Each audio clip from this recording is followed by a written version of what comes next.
Discussion.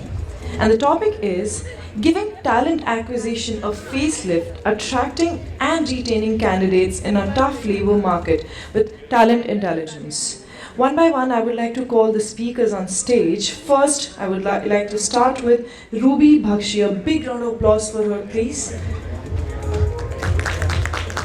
She has over 20 years of experience taking ownership of various human resource management functions, primarily in areas of organization development at strategic, executive, and cooperative level. Excellent team leader can also effectively manage the HR verticals. A big round of applause because I can see more people are coming in. Yes, we have had food, we have a lot of energy now.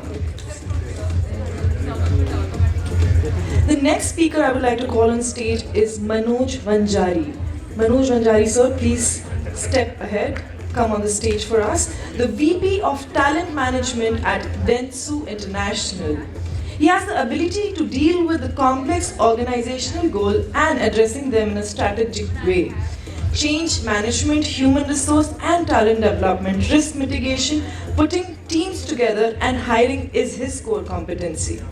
A big round of applause for him, please. Next, I would like to call Shridhar Naidu. A big round of applause for our moderator.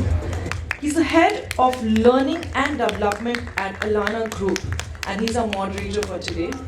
A multifaceted sales turned head HR leader with more than 20 years of experience across industries like pharmaceuticals, FMCG, processed foods, manufacturing and exports, and a lot more. So now we have an amazing panel. There's going to be a lot of discussions and questions. So let's enjoy that. And I request all the other people who are outside to make it as quick as possible because we're going to begin the panel right away, the discussion right away. Thank you. Thank you for being a lovely audience. Thank you, Twinkle. A big thanks to all of you. Post lunch, getting into the session is a difficult task, and you guys have made it well in time. Okay, so you deserve a big round of applause. So welcome to this particular panel discussion that we are going to have today. First and foremost, I understand it's a post-lunch session. Though Twinkle said that, there's a lot of energy, but unfortunately, all that gulab jamun and rasmalai that you would have had, a lot of carbs in. Science says that all those send signal to your brain that I'm full within half an hour time, and then you get into a nidra avastha. Okay, but don't worry. You're feeling energetic because of food? Absolutely. Okay, so what we have is, a lot of energy inside you with those carbs that got in, but at the same time, I also have an energy-packed panelist, Ruby as well as Manoj, and at the same time, we also have a very interesting topic, which is really important in the current context. As people are moving in, I request everyone to get settled down. My name is Shridhar and I'll be moderating this particular session. So we have gathered over here to talk about a very interesting thing, a topic which talks about, giving talent acquisition a facelift. We are going to talk about two things over here. One is attracting, at the same time, retention of the talent. So when we are talking about a holistic understanding of how talent management and talent intelligence will go hand in hand to make sure that we have a very good employees and candidates coming to our organization and joining us. So, while we have this topic, definitely there was a problem area, there was challenges, because of which we are here to discuss.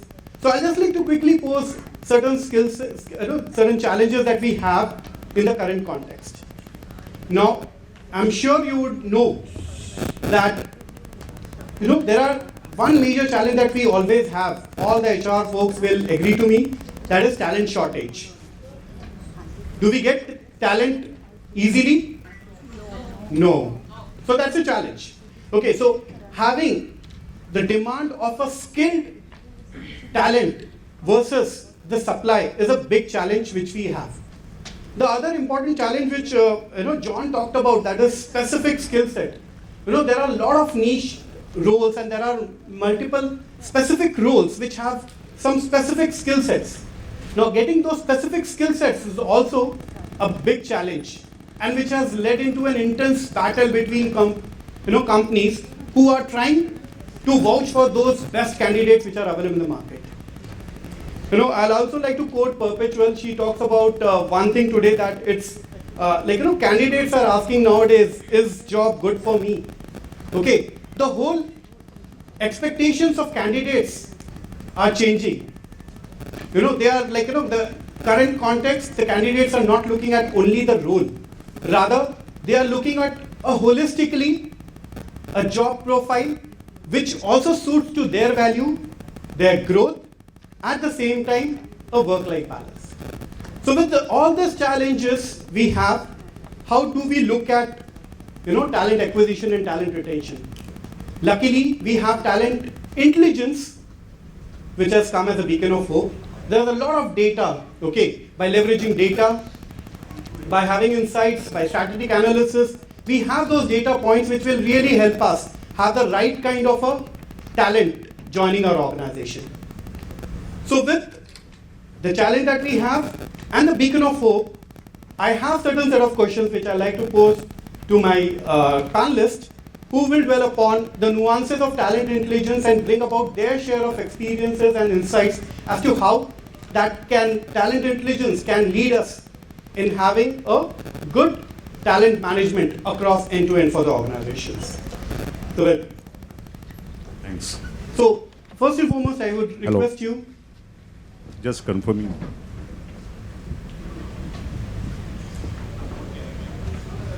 Hello. Working? Thanks. So I pass it on to you for your opening remarks on the topic and the kind of perspective that you are bringing over here. First of all, thanks. And a very warm welcome to everyone.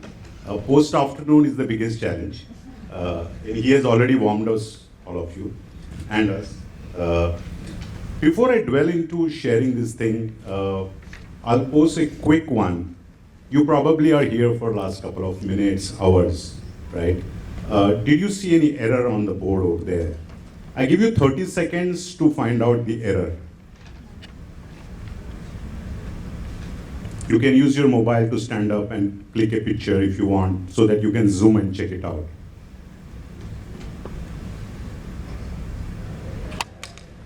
Anyone? Those who can find out gets a coffee with me at Cafe Coffee Day. Anyone? Did you click a picture? Anyone? That option is available.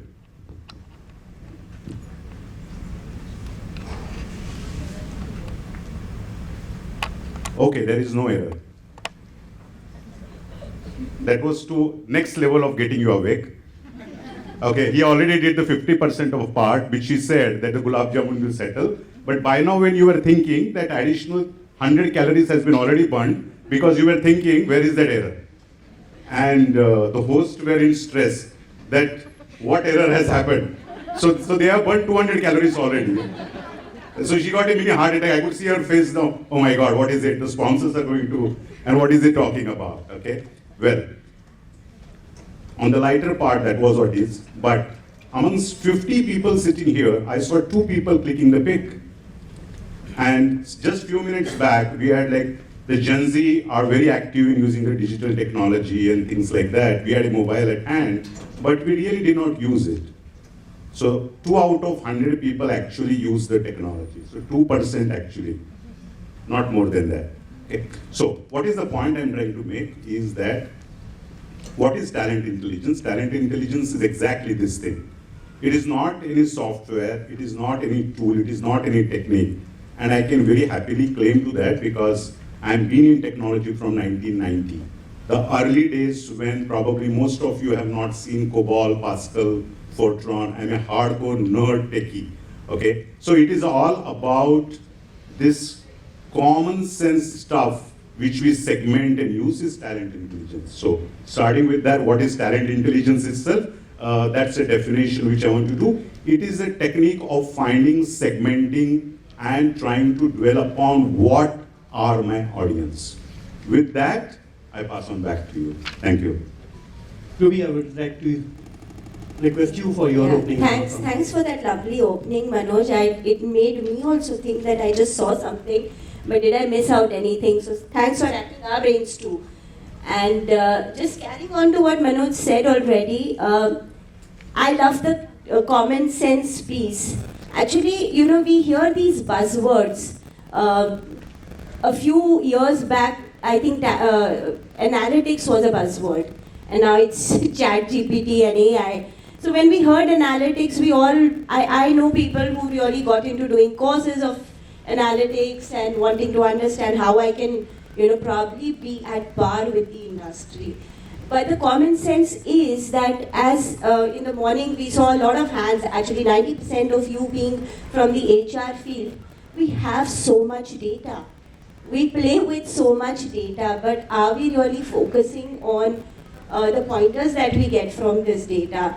And we really don't need somebody from outside to tell us about the data. It's there within. It's just the right approach that we need to kind of get into to understand what this data is trying to hint and tell us.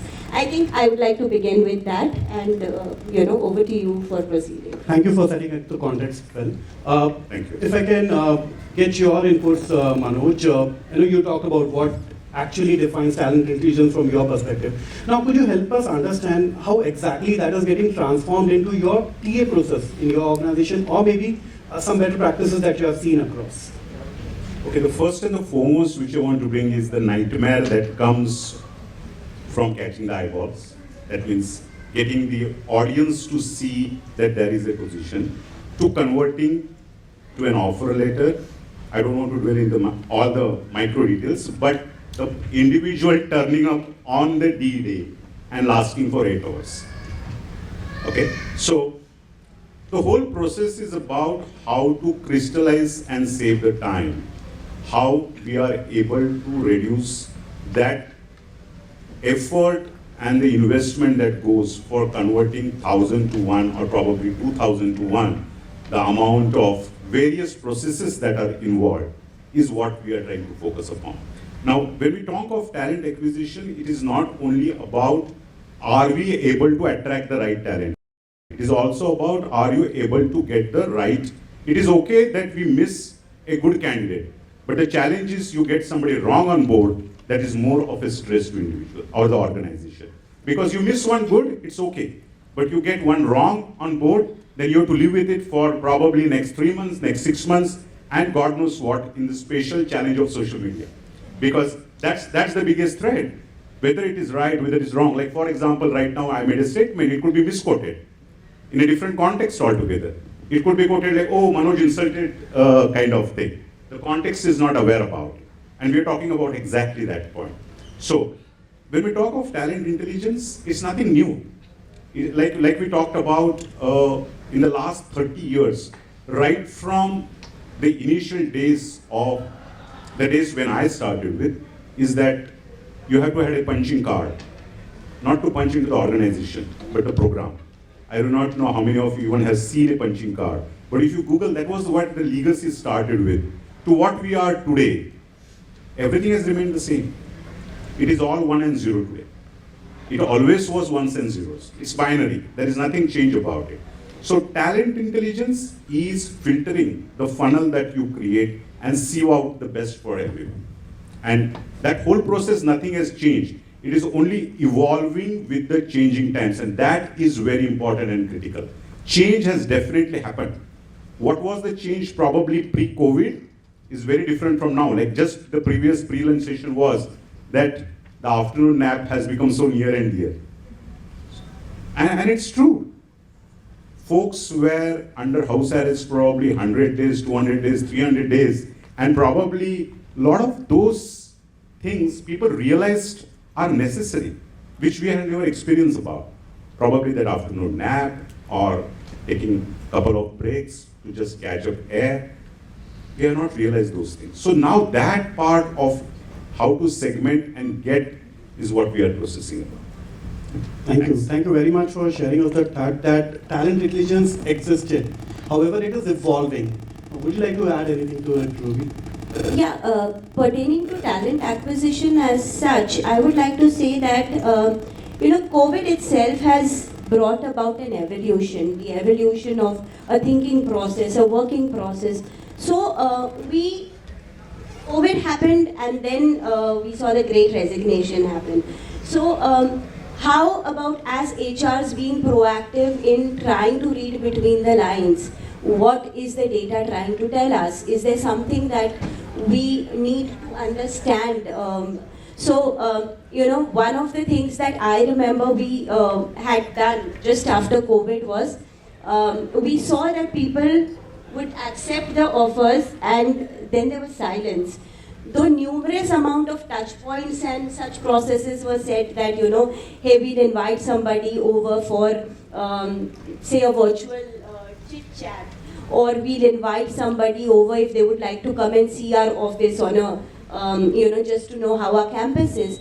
But then still there used to be a lot of backouts. So one of the things that we did was that, after a month or two, we went back to these people. And very rarely is it seen that people would like to go back to people who've not accepted your offers. But we just did that to understand, and we asked them if they could just have a conversation with us to understand what went wrong. What was it that was so lucrative enough? Many a times it could have been salary. Many a times it could have been something completely different. So that at least helped us gauge where is it that we are going wrong. What is it that we can do as next steps? Because, see, salary and money is something which is never ending a topic, How much ever you give, there is somebody in the market who will give either more, and you cannot keep moving the bar up and up. All of us, I'm sure, follow certain benchmark processes. We follow, certain parameters of parity across the industry. So that cannot be a factor to kind of move it up. But there could be some other factors. Somebody could feel that, hey, I was told I would work in a particular technology, but when a job description was explained to me, probably that didn't work well to me. Or I have not heard good about your company on Glassdoor. I mean, today, the candidates are open enough. They want to go and see your Glassdoor scores. They want to understand your culture. They want to understand various other things. So what is it that is lacking? So this was one of the exercises we had done where we went back to people who had not joined us and asked them, where is it that we are lacking? Let us know. And that kind of gave us a big synopsis to sit back, introspect, and then see that, okay, it could be money, it could be something else as well. So we could work on it. So this is something that comes to my mind. Can I just continue? Please. Thanks, Ruby, for bringing that point, but she very subtly brought out the frustration. It's much deeper. Let me share with you what she very sweetly has said about all the pain and frustration which goes through. But believe me, those who are here, who have made those offer letters and are eagerly waiting about the candidate to turn up, the onboarding plan is going to be there, the induction is going to be scheduled, and folks don't turn. And forget about not turn up, they don't even inform. And so that minimum is necessary. And by post-lunch, they walk off. Why? Because they were just evaluating which cafeteria is better. Which organization provides better dessert? Do they have lunch or not? I mean to say, it may sound humorous, but these are crude realities which I'm sure some of you have gone through, must be going through every day. And it is so frustrating, heart-wrenching, that that's the one of the reason that organizations are having these well-being counselors. Because you have the stress and the targets about getting the folks on board. Retaining them comes much later, but turning them up on day one and being at the end of the day one. So thanks, Ruby, for bringing that great resignation and things which are there. And that is where we all, as a fraternity, we're working on that capturing of that intelligence. What is that pulse? What are those demographics? What could be the touch points? What is that really interest? And like she said, very rightly, we do a walkthrough of the organization. What are the salient features? Because what is shown on the social media, people don't believe. Because we also don't believe it, because we have similar experiences. But That's why you do the walkthrough and things like that. So thanks, Ruby. Sorry to keep. Thank you very much for those wonderful points. I'm sure, all of you would have, resonated with what they said. How many of you have been ghosted by candidates? Quite a few. So it's not a very uncommon thing nowadays. And primarily, that is one thing. The other side of the coin is we are talking here, what are the talent intelligence available for HR? Now, the candidates also have a talent intelligence. They go to Glassdoor. They have ready-made data points available. It was wonderful to hear from Manoj that they come to your office on the day one, half a day they spend, they see what the culture is, okay, what the facilities are, and then they make a choice whether they would like to stay or they go back. So that's a kind of a data insights which talent is taking. So it is important for us to also use whatever talent intelligence that we can do. Okay, now talent intelligence as such, as you definitely said, Manoj, it is existing for a long time, though it is evolving. However, still when you take this and go to your stakeholders, whether it is hiring managers or maybe your management, executives, okay, it is something wherein you are trying to give them a little extra than what they have been used to. So how are you able to develop a buy-in from these stakeholders to have these talent intelligence used, okay, or looked at when you are finalizing a candidate? Okay, so here I will take this up quoting one of my favorite role models, Steve Jobs. And I'm sure most of you here must be having iPhone at this moment, at least 50% for sure. He had a very cliche, or I would say very famous statement which he had made. Customers don't know what they want. You give them what you know is best for your customer. And this is right from the days of iTouch, the initial one, which killed the Sony Walkman. It replaced 1,000 songs on one, very probably I had to use one Sony Walkman probably with a cassette of 90 minutes, which will run 18 songs. Why did I quote this? The stakeholders do not know what are their pain areas. The stakeholders most of the time do not even know what challenge or what kind of creature, animal they are dealing with. Now when I said this thing, that 2% of the people click the picture, or I said 50% of you, data and artifacts is one thing that gets your stakeholders on board. Talking 40,000 feet, talking about fundamentals, philosophy is all good. Okay. Like Shridhar just made a statement that, and a very valid and potential point, that just as we are talking talent intelligence here, candidates also have their intellect about various things. In the software or the nerd world, they say that the hacker has already found a solution before you have produced the product. Okay.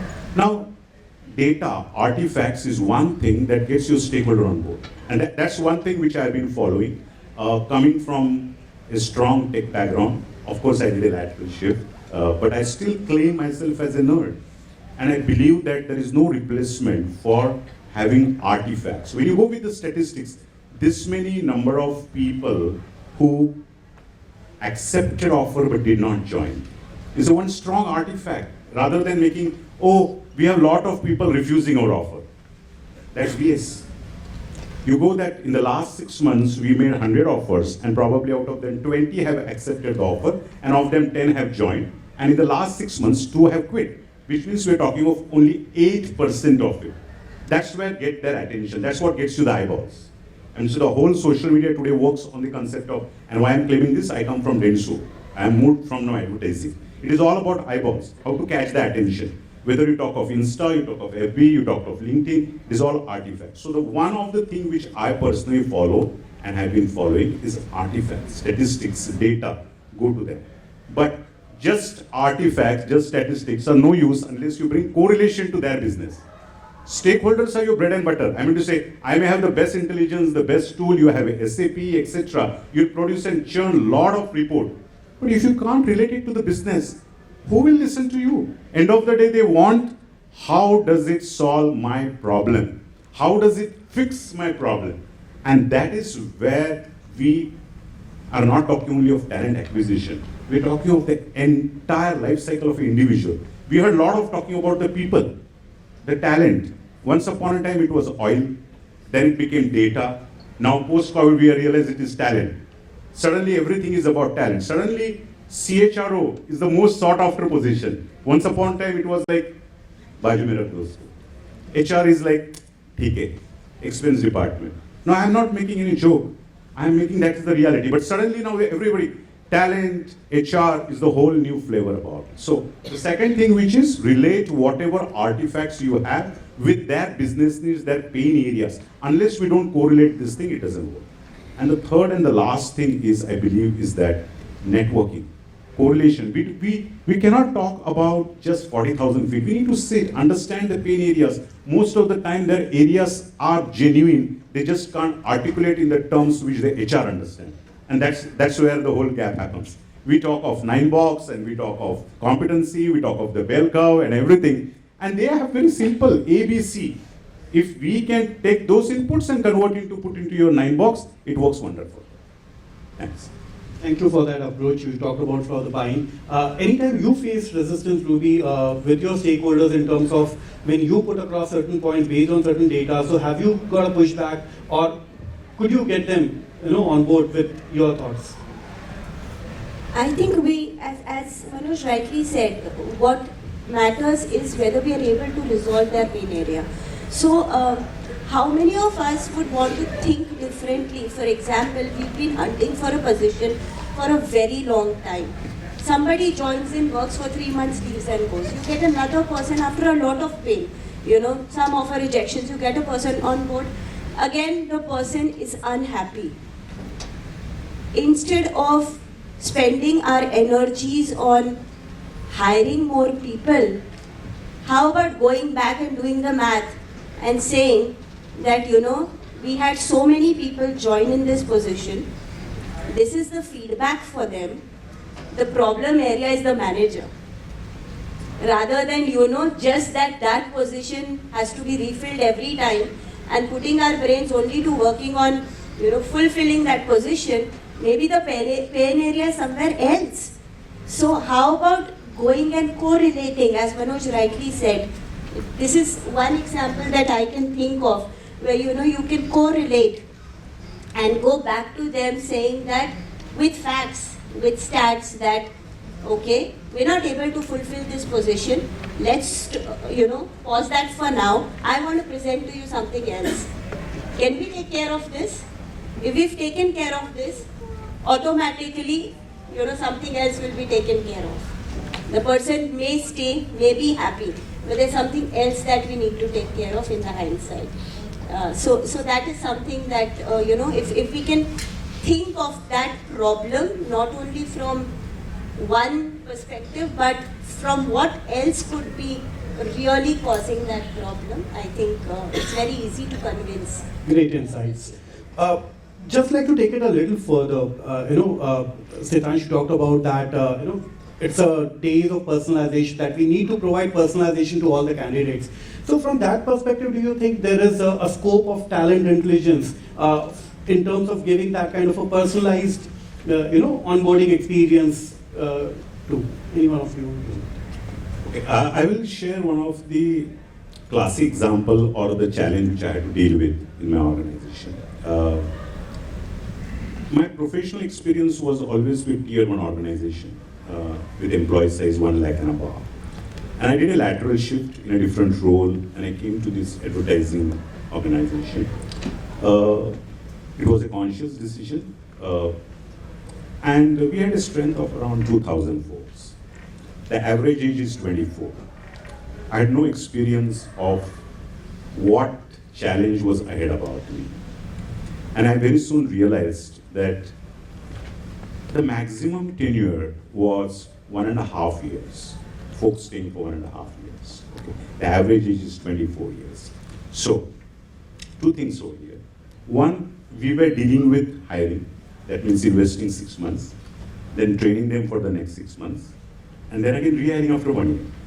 So, it was an endless process. Yeah, it was making some people happy that we have huge numbers, but the nightmare here was not only about hiring, rehiring, and attrition, The real problem lies is that were we dealing with the needs? What exactly was the pulse of it? What was the reason why?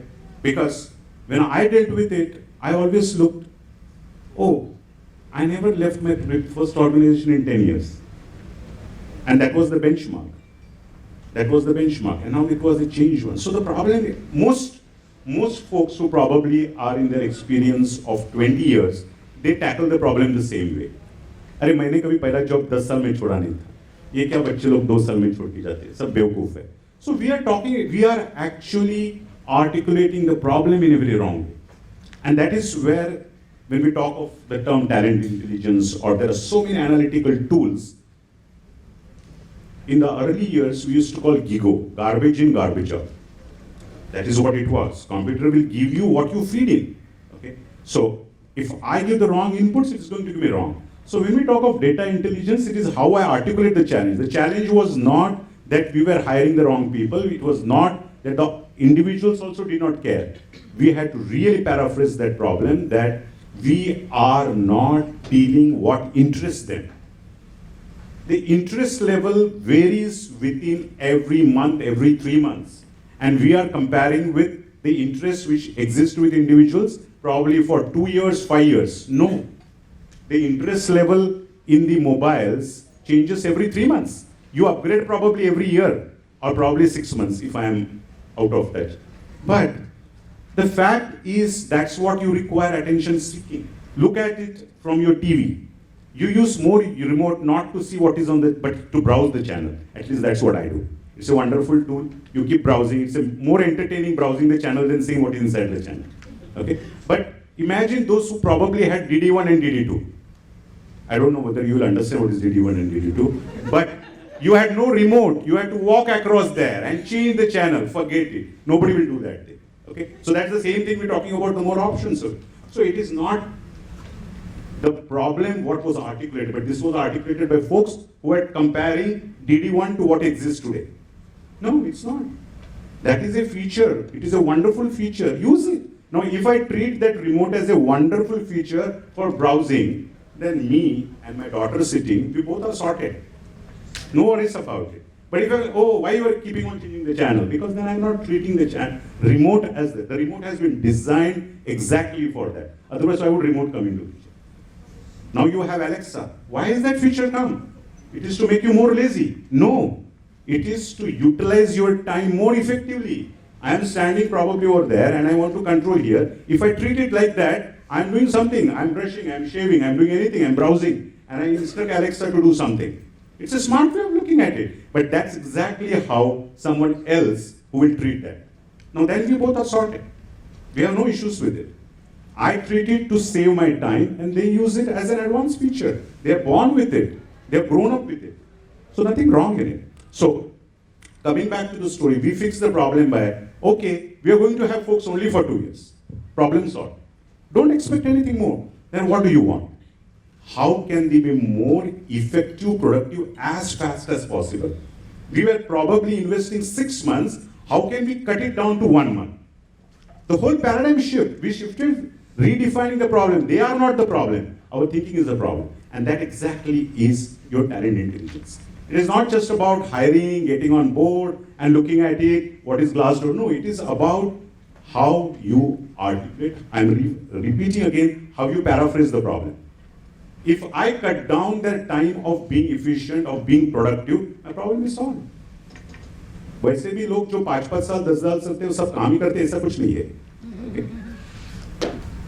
It is a good reality. Just we take a comfort zone. Nobody is going to question me. That's also happened. They want to learn more. So another thing which we realized is they want to learn various things, lateral shifts which are there. Not like only vertical. I want to go 40,000 deep. They want to learn in advertising. They want to learn in Facebook. What happens in Google? How does Insta work? How can I get more? How can I get more clicks? How can I make my customer more? I think the whole philosophy is whole different. So they are quick to apply, quick to grasp. And I think these are a couple of things which we worked upon. And I think today, we don't complain about that as a problem. We've taken that as a challenge and converted whole thing to onboarding, to getting them retention and controlling the whole. Attrition is an accepted fact about it. So we realize that and we change the problem statement. So we use talent intelligence, or the way I look at talent intelligence, articulate the problem correctly, and you will solve the problem. Thank you very much, Manoj. That was really inciting, and I'm sure you would agree that all this talent intelligence which is coming in, understanding the current needs which employees or the candidates who are joining us are coming with a different sets of expectation. So fulfilling those expectations as soon as possible through those insights that we are getting is very, very crucial. And by the way, that is something which is going to add up to that Glassdoor score. Okay, their talent input, data input that they are taking out for the organization. Now, having said that, let me just take this whole conversation into a different cohort. So we've been talking about a new employees joining an organization. Now I would like to focus on the existing set of employees. And everyone will agree that not all for whom we would like to put in our best effort, but definitely the high potentials who are there in our organization, those are our bread and butter, and we want to have them retained with us. So would love to understand from you, is there any way talent intelligence you have used, because you are managing talent management, so have you used talent management for identification of the high spots, those intelligence that is available, those data points, those analytics? How have you used to identify and work upon those high spots to make sure that they are not only doing well in the organization, but they are also retained in the organization? So I've been working with the IT industry, and one of the things that we have kind of dwelled over years and now are using it consistently is that we do not have appraisals in our organization. You all must be wondering, oh no appraisals, so then how do you give increments?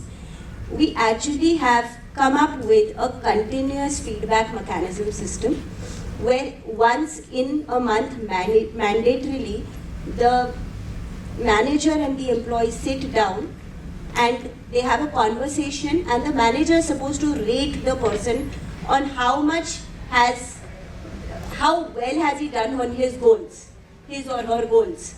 And we accumulate that or average out that score, and at the end of the year it in itself speaks, or every month also it speaks for itself. There's no appraisal which happens at the end of the month, and this data gives us so much insights. One, it has helped us in bringing so much of transparency in the system, because oh, I like this person a lot, let me rate him 2.5 out of 3. That never happens. What happened, what was discussed with you is rated real time, month on month, and that kind of accumulates and averages out into the score of the person.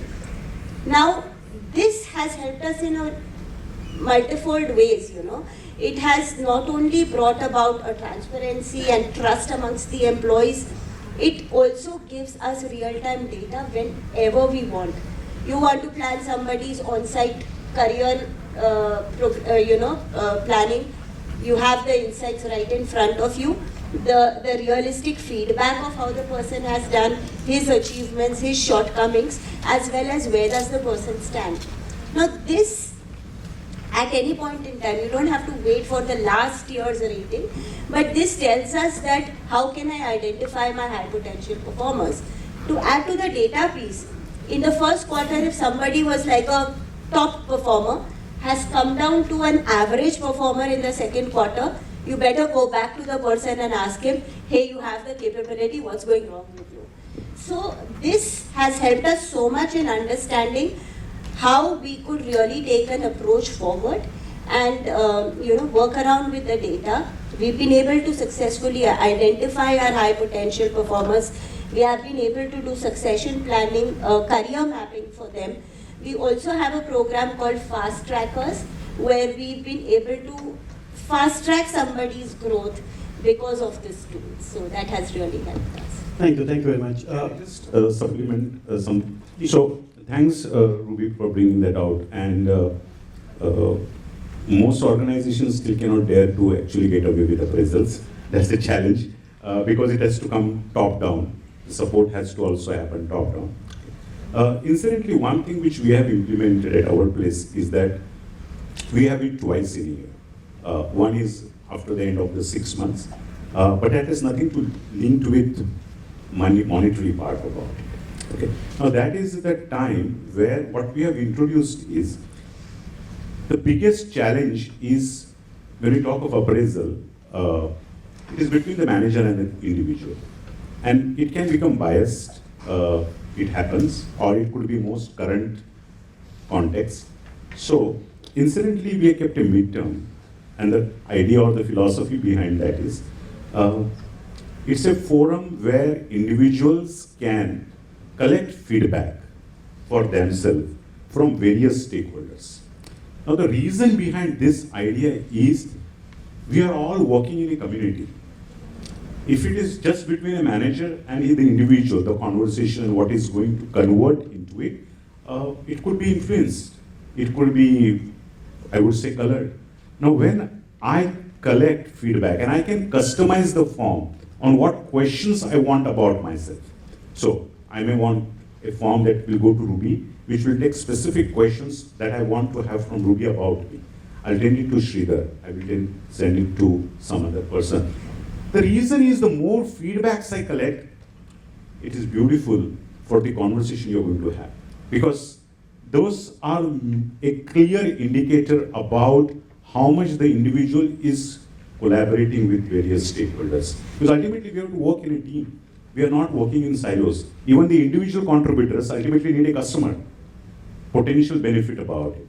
So I think that is one thing we have introduced and we are finding really beneficial. I'm sure some other organizations must be also doing it, but when you collect feedback about yourself, and this is not 360 degree, that's a whole different kind of, this is controlled by the individual and seek it. So when he sits across for a conversation in the midterm, it is nothing about money, it is nothing about rating, it is about the experiences which we are talking about. Yeah, I think I've seen the, over to you. Okay, thank you very much for those insights. Before I move on, I just request all of you to please raise your hand. All of you, please raise your hand. Turn it back. Take it here. Please tap on yourself thrice.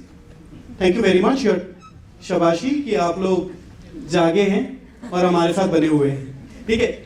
Because I have a quick last question, very important one. We have been talking about from a continuous learning, having workforce agility at the same time, future-ready talent. So, how is talent intelligence helping in terms of this continuous learning or the skill development at your organizations? I think learning itself has evolved. So, no more are there classroom sessions. That's an age-old learning mechanism. It is very effective. As the panel before us said, that nothing can beat, the personal touch of anything, of interaction, of communication. But in an era like, a pandemic, what do? Do you stop learning for that time being? Doesn't happen. So, understanding and moving with the trends. There are new ways of learning which have come in. Learning in the flow of work is one of them. So, data on who quickly needs to be ramped up on something. Do you have enough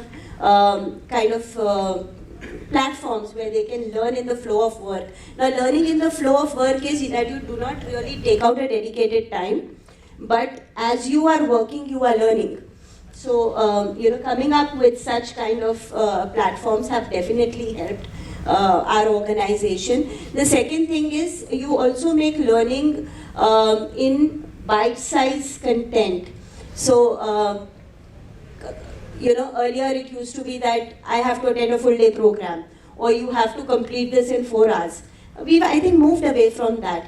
You can learn in bite-sized content and you can learn at your own pace. So whenever you have the time, just plug your learning into that. I think these are 3 ways that I can think of which we've been effectively able to kind of take learning, and this is based on a lot of data. Because, people who need it, it could be because of either your cap dev team tells you that these people need to undergo this training. The system I told you about, appraisal, also tracks learning and coaching needs. So all these kind of supplemented a lot of data for us, and these were some things we used in learning for it. Definitely. There are a lot of data points now to understand what kind of a training program that to be given. Gone are those days when you would seek a nomination from manager and get the training program done, that to face to face. So now blended learning approach and everything else is really making life easier and more personalized and customized for the candidates. Just to sum up with your query, there was once upon a time a definition of illiterate is someone who can't read and write. Today it is learn, unlearn, relearn. And just to give an example, in the 90s, people were programming in COBOL. COBOL became obsolete. People who do not upgrade themselves to RDBMS, Oracle, they were obsolete, they were redundant. But some moved on to those things. That means they unlearned the COBOL part and doing that. Then came 2000, Y2K. I'm not sure how many of you heard it. There was going to be that midnight 2000 and then it will be 00. It will be confused, it is 1900 or 2000. Okay? So the whole world started hunting for COBOL programs because that is how the legacy systems were written in. Nobody was knowing. So you had to relearn it. So all those Oracle programmers had to go back to the books and learn COBOL about it, or you had to hire COBOL programmers and they were paid a bomb. So completing this cycle, it was learn COBOL, unlearn COBOL, relearn COBOL. And that's what is the whole cycle which is going on. Thanks. Thank you very much. So I had plenty of questions which I've thrown at them. Is there anything that you would like to ask? We have time for one question, please. Yeah. Any questions?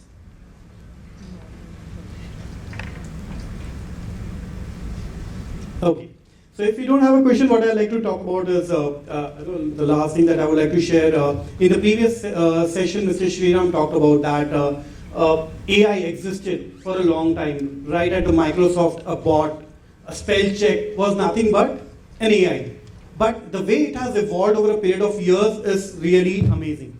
Similarly, as we have talked about, talent intelligence and data are available for years together. However, the awareness of those data, how to leverage that, how to have statistical analysis, and how to pick up those insights from it to make the whole talent acquisition and talent management a bring about thing is something which is very important for us to understand and take this thing forward. With that, I'd like to thank both the panelists for their wonderful insight that they have shared. Thank you, audience, for being patient and listening to us post-lunch. Very difficult one, but you made it through. Okay. And thanks to IBS team for inviting us for this particular panel discussion. Thanks everyone. Thank you. Thank you everyone. Thanks for inviting us and patient listening, and thanks for the whole environment and wonderful lunch also. Thank you. Thanks for that insightful session. We are very glad to have you here. And now I would like to call Ujjwal Sen Gupta from Reliance Jio to felicitate our lovely speakers and moderator. Ujjwal Sen Gupta. Yes, a big round of applause for sir as well. To begin the felicitation, I would like to call Ruby ma'am ahead. Thank you for being a part of our team and giving us your kind words.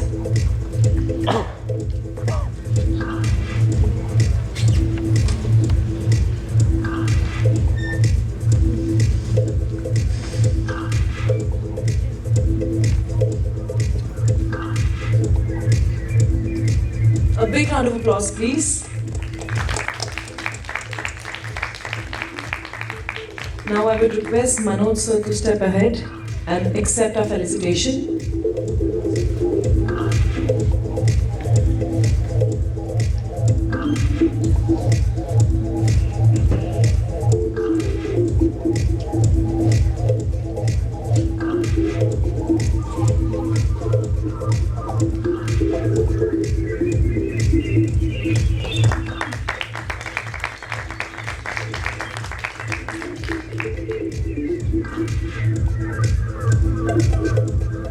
And thank you, Shridhar sir, for being such an amazing moderator, understanding everyone.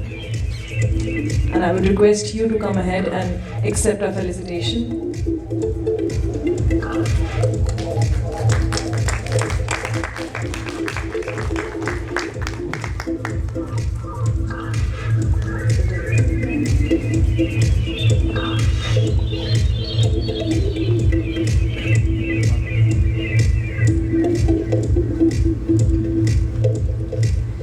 I would request Shridhar sir to please felicitate Ujjal sir for being a jury member because he's one of the most important members of jury who's decided all the awards. So big round of applause for him as well.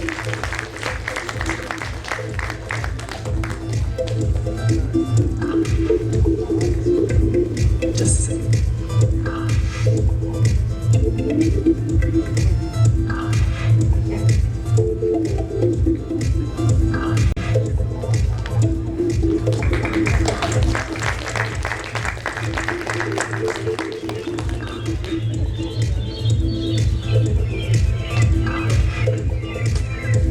Moving ahead, we have the next panel discussion on the topic, a mid-year HR assessment. What's only hype, what's real, and what's expected next. The speakers for the same are, the first speaker on the list is Rita Verma, the head HR at DDB Mudra Group. A big round of applause for her, please. A leader in cultural transformation, diversity and inclusion, a leadership development. She brings over 2 decades of experience to agile and diverse workforces. Globally recognized as an influential HR and DI women leader. She drives growth and development across the organization, particularly empowering women. So I request ma'am to step aside and come on the stage. A big round of applause for her. A big round of applause for Rita Ranyas, please. The next speaker on the list is Arun Kumar Das. He's the head of learning and customer experience, travel, transformation, hospitality, and logistics at Sutherland.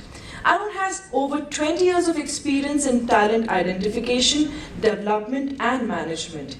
He specializes in managing change and cultural diversity in a wide canvas of industry, especially in the context of mergers and acquisitions. A big round of applause for Mr. Arun Kumar.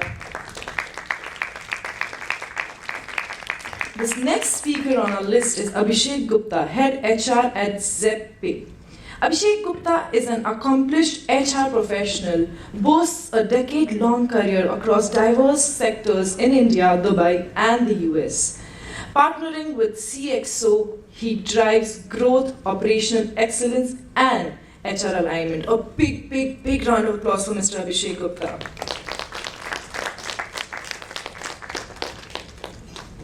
The next speaker is Farzeen Khan, CHRO of Being Human. Over 20 years of experience in HR domain organization restructuring, HR transformation, HR risk management program, career and succession plans, HR business partnership, capability and organizational development, diversity and inclusion, industrial relations, diverse experience across finance, retail, telecom, consumer durability, media, and information technology. A big round of applause for Farzeen Khan. Our moderator for today's last session is Shyambahadur Prajapati, head HR of operations at GM Infotech. A big round of applause for sir. He has exposure across domains of HRM like talent acquisition, strategy and planning, rewards and recognitions, performance management, learning and organizational development, culture building, employees welfare and whatnot. You'll get to know everything throughout the session. So this is going to be the last session for now, but I want all of your energy right here. This is the last session and you're going to get a lot of information, ask as many questions as possible. And a big, huge round of applause for all of them and for yourself. Thank you. Let's continue. Thank you.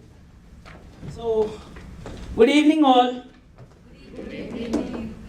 Good evening all. Good evening. Thank you. So I am in between the session and announcement and the tea break, everything right now. And we have eminent panel over here. So I'm a bit nervous right now because I'm sitting among almost 88 years of experience.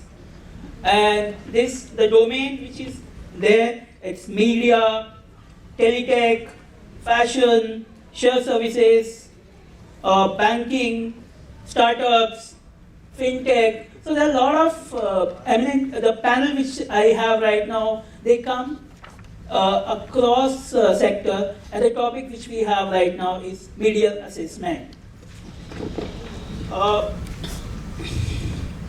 Before I go ahead with the session, we will be unraveling the power of feedback, the potential of AI in assessment, the delicate dance of balancing strength and weakness, and the role of diversity, inclusion, and the remote work dynamics play in shaping the assessment landscape. So Ruby just mentioned about like they do not have assessment, they do not have performance appraisal in their organization. Wherein other hand, she mentioned about they have monthly discussion with the manager, which is which is a part of assessment all the way. So we'll be digging into the topic of media assessment and how it is changing the shape, how it is helping the organization, or it is helping the employees, or it is helping the both parties in a different way. So we would like to start with a very basic question, and the question goes for all. What has been your experience with mid-year performance assessment, and how do you view their significance in today's evolving workplace? So Abhishek.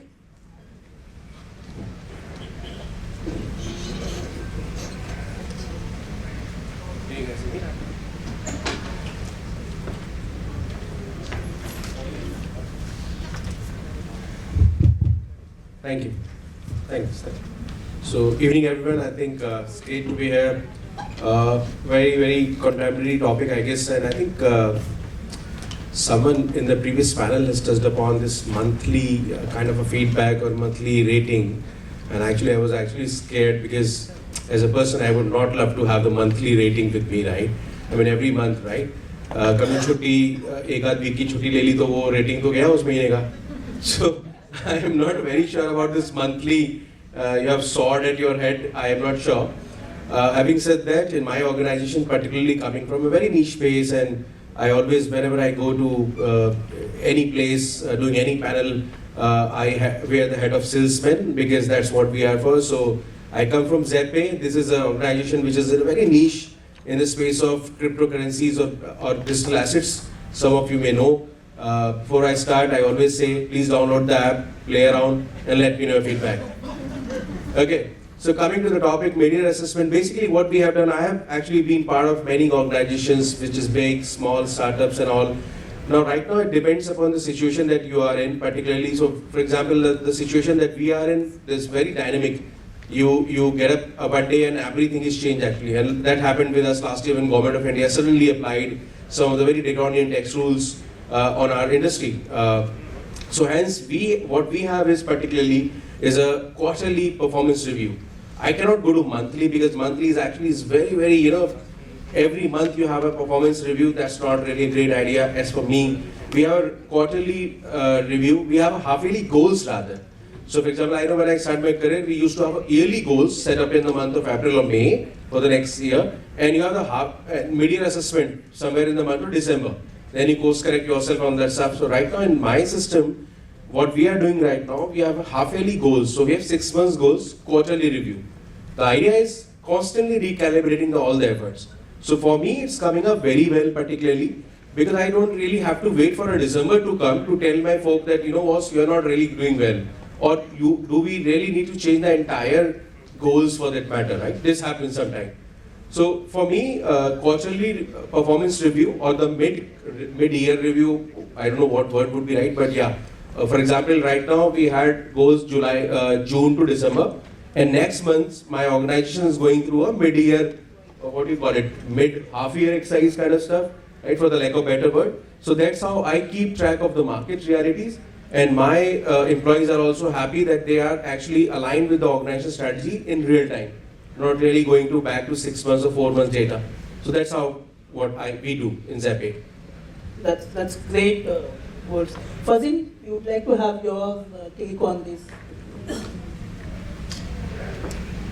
So, whether you talk about an annual appraisal or a mid-year appraisal or a quarterly appraisal, one thing which is there at the employee's mind is that we are going to be assessed. Yeah, and whether you say it's an assessment which is based on the KPI KRAs, or is it assessment based on certain projects, but one thing what I see in common is that, ratings are something which people look for. What we've done, and I've kind of seen this across various industries which I have worked, is that, rather than focusing upon what's going to be your ratings or what's going to be your, assessment, we are kind of, the change what I have seen now and what we've bought into at the organization where I currently work, which is being Human Clothing, is we practice what we preach. So when we say that, we've kind of brought some changes which is, more in terms of what is the need which an employee is looking at. Rather than the need, what the organization is looking at, that, we want to assess you and say where you are right or wrong and how do we help you. So that's one change, and I would dwell upon it maybe in the subsequent questions if it's there, or because I think we should move on with the current discussion. But I will leave the audience to the thought of that and then take it up again. Yeah, sure. Mr. Arun, you like to have your... Sure, hi, Shyam, thank you. I represent an organization called Sutherland Global Services, and what we do is slightly different. We're still stuck onto the annual reviews, which works for us, by the way. What we've done on top of it is there is one more layer of discussions. It's called the talent reviews. Those talent reviews happen between the manager and the employee, and only in case the employee has a disconnect or the manager has a problem, we'll get the HR involved in that. Right? That is where the discussions happen. It's a free-flow conversation without an agenda, so it does not give you the palpitations that the boards give you, like the annual appraisals. Right? So what that has done is, when you do the annual appraisal, you're not running around collating the data like Farzeen shared. Right? You're not looking at what happened 8 months back and then figuring out what was the context for something that did not go right or something that happened in the right way. Now, with that, the entire conversation piece brings in the context and the rating both. And those ratings basically form a larger part of a discussion when you do the annual review. What we're dwelling with right now is a bit of AI in terms of what is that conversation going to be? Right? Is the conversation happening in the right way? Is the appraiser trained to do the appraisals? Now, those are the human factors that we are evaluating to get a more human-centric review rather than an annual appraisal. So, with that, I'll pass it on to you. Great. So, Rita, what's your experience has been in the year? So I guess when you're the last person to speak, you kind of agree with everyone. Yeah. but I just feel that definitely it's important to have a regular feedback. Now, is it mid-year, quarterly, every month? I think it depends organization to organization. But a real-time feedback is something which employees are definitely looking at, and people don't wait for a year. When we were talking, there was a previous panel session, and they were talking about people not being in the organization for more than even 2 years. So in 2 years, they're not going to wait for that 1 year to really, kind of give feedback. And of course, I'm talking specific, from my industry, which is, media and advertising. And so that's what we believe in, and it's a quarterly kind of a conversation which we have with our employees. But it's not just restricted to that, because there are times where people are looking at a shift or a move or a career change anytime during their tenure, and you have to be prepared for those conversations. So we do give the channel for a real-time conversation whenever required. But what we really follow is a quarterly feedback, which kind of helps. Also, it's not just about a feedback mechanism, but it's also to assess what are the KPIs which have been set. Are they aligned? Have there been organization changes? Do they need to be changed basis that? And I think that's how it also helps. Just not about just a feedback, but also to align the organization goals, which obviously also change looking at the business scenario basis individual goals. So yeah, I think that's what kind of works for us. Yeah, right. And I agree with Rita. Everyone is looking for real-time feedback, real-time assessment, and that is what employee need, and that is how, in some way, it helps organization. Due to short tenure of the employee or high attrition, or people are not spending more time in the organization. So in this period, small and real-time feedback always helps. So we'll go to Abhishek again. And Abhishek, what are some trends in performance assessment that you believe have been overhyped and may not deliver the expected results?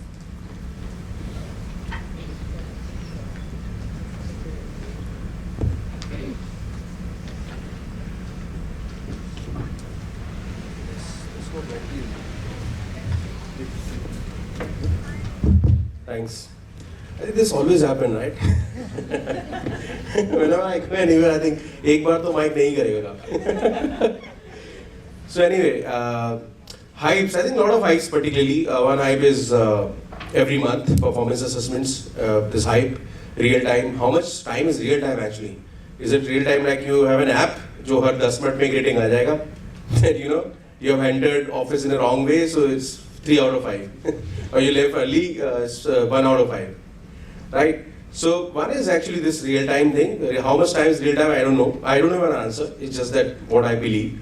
Second is, I think somewhere I was reading about some gamifications of assessment.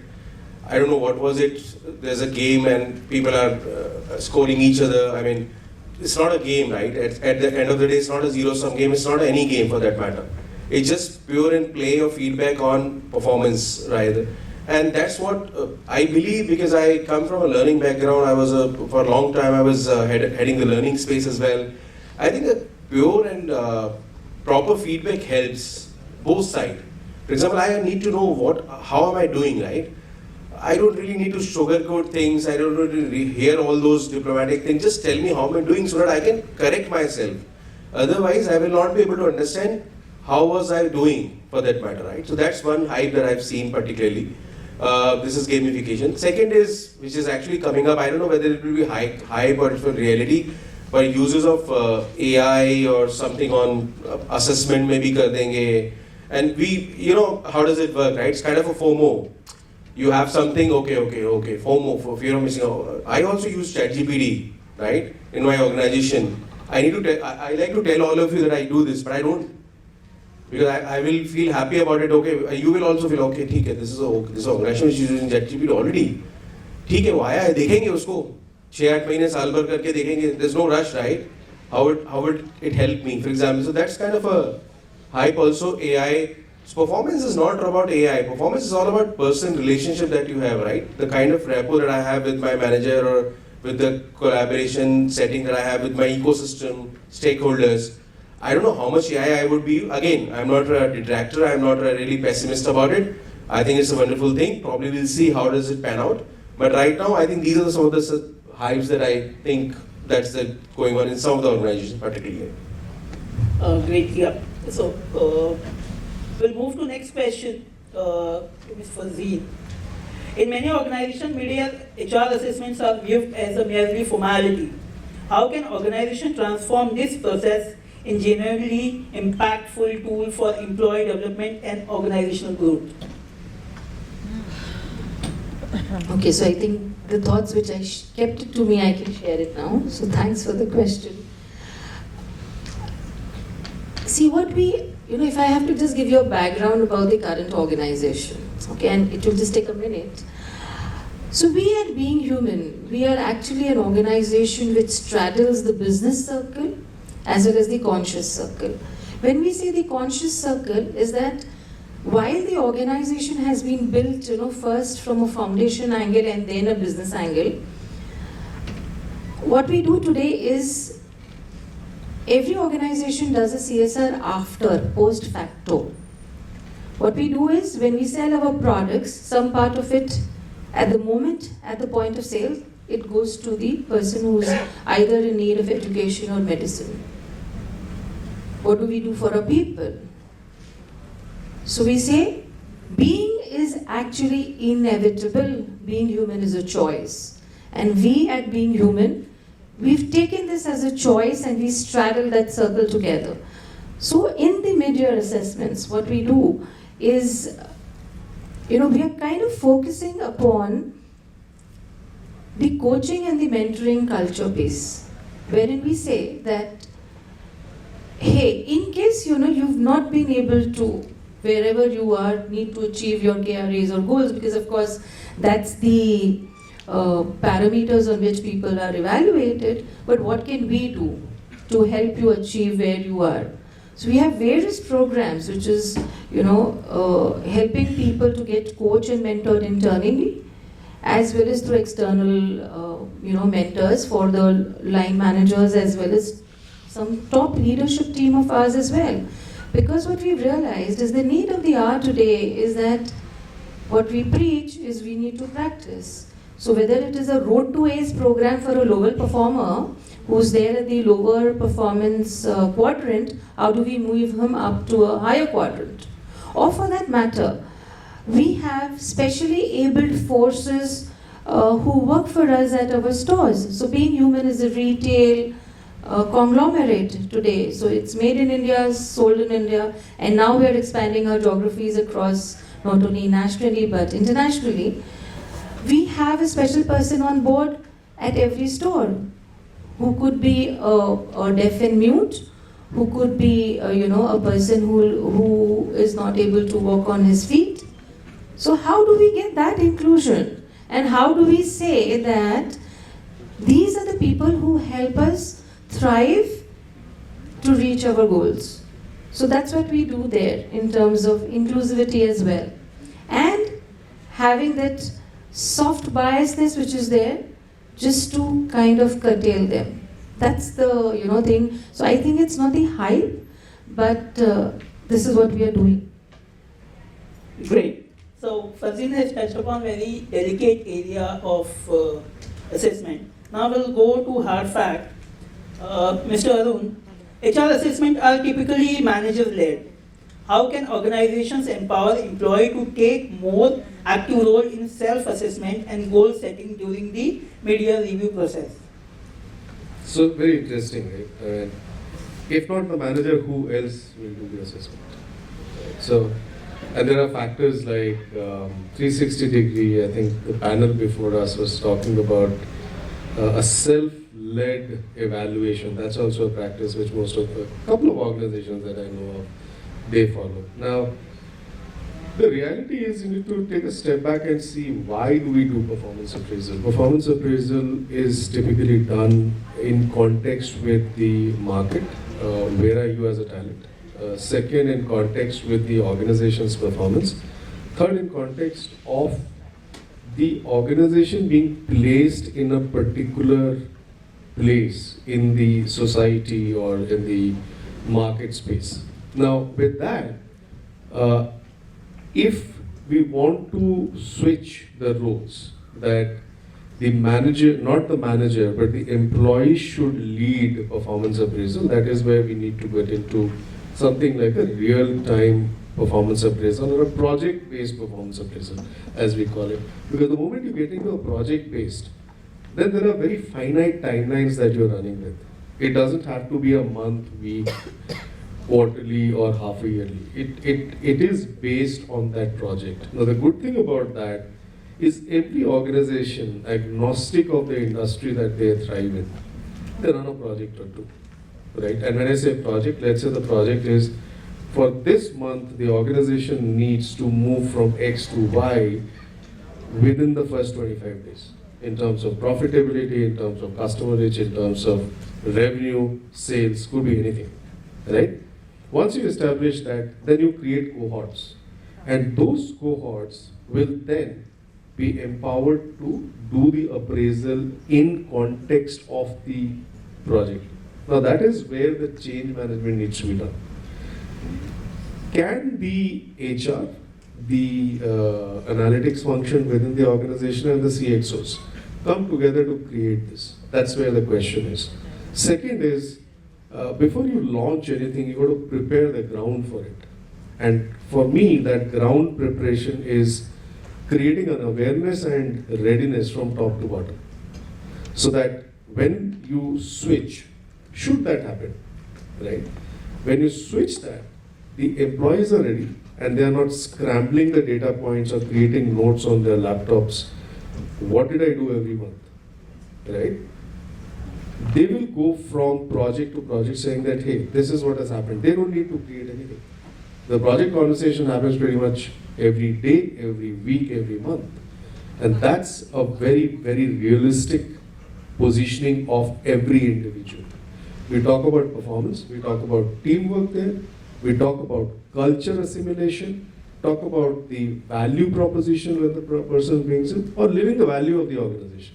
All of that can be rated by everyone who's part of that cohort, and that can then fructify into an appraisal or any kind of a monetary or position evaluation.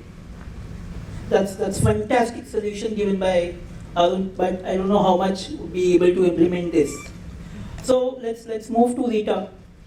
Rita, some argue that mid-year HR assessments focus too heavily on weaknesses rather than leveraging the building upon employee strength. How can a strength-based approach be incorporated into the assessment process to maximize employee potential? So again, I think any assessment is always basis SWOT, right? It is on strength and it is on weaknesses. And I don't think that you should just focus on strengths and not focus on the weakness, because then you're not going to achieve what you really want to. So definitely it is a balance of both, but it's not about focusing on either or, because that's the entire idea of an assessment when we are looking at both the things, which is your strengths, weaknesses, and as I said, SWOT, right? Opportunities, threats. The whole thing is what comes out in the entire assessment. But of course, I think it's the mechanism which really matters when you're kind of doing the assessment, because if you kind of focus more on just talking about the weaknesses and really not just giving a solution out there, that's really where the issue is. I mean, you can't just leave it saying that, okay, this is a weakness. It's more in terms of saying that, okay, this is something which didn't go well, but what's the solution the manager or the organization is really giving the employee to kind of achieve that? And that's the role which the organization really has to play. And I think that sometimes gets missed out, and which kind of ends in when people come and say, oh, I didn't have a great appraisal. Now, I don't think an appraisal is about being good, bad. It's about what is the outcome of the appraisal and what have you really achieved after that. And that's the reason, like when, we kind of ensure that managers are getting an assessment, they are also trained for that. It's not just sitting into, a kind of a conference room and talking to the employee, and it's not just about being one-sided. It's a conversation, and that's what we always focus on, that it has to be a conversation between both. And of course, it's important to have, the HR lead in the room, because they also play the balancing role out there, and to ensure that it is not being one-sided. So I think that's something which, it happens, I guess, almost everywhere now, those days of, people just sitting on the authority chair and saying, okay, this didn't happen. It's not there.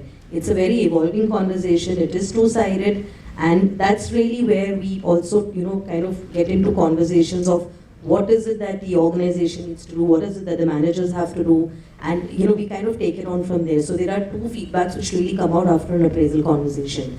So that's something which is important. And of course, also what helps, and something which we focus on a lot, is that for especially the key managerial and the leadership roles, we have something called the 360 feedback, which again many organizations do, and that helps an overall feedback of what also employees are feeling for their managers or their peer members, and that's also an important aspect of feedback or the entire assessment approach.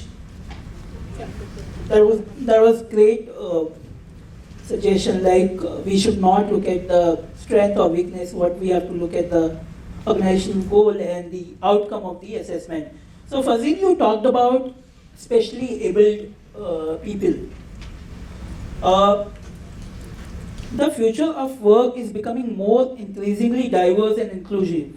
How can HR assessment be adapted to promote diversity, equality, and inclusion in performance evaluation?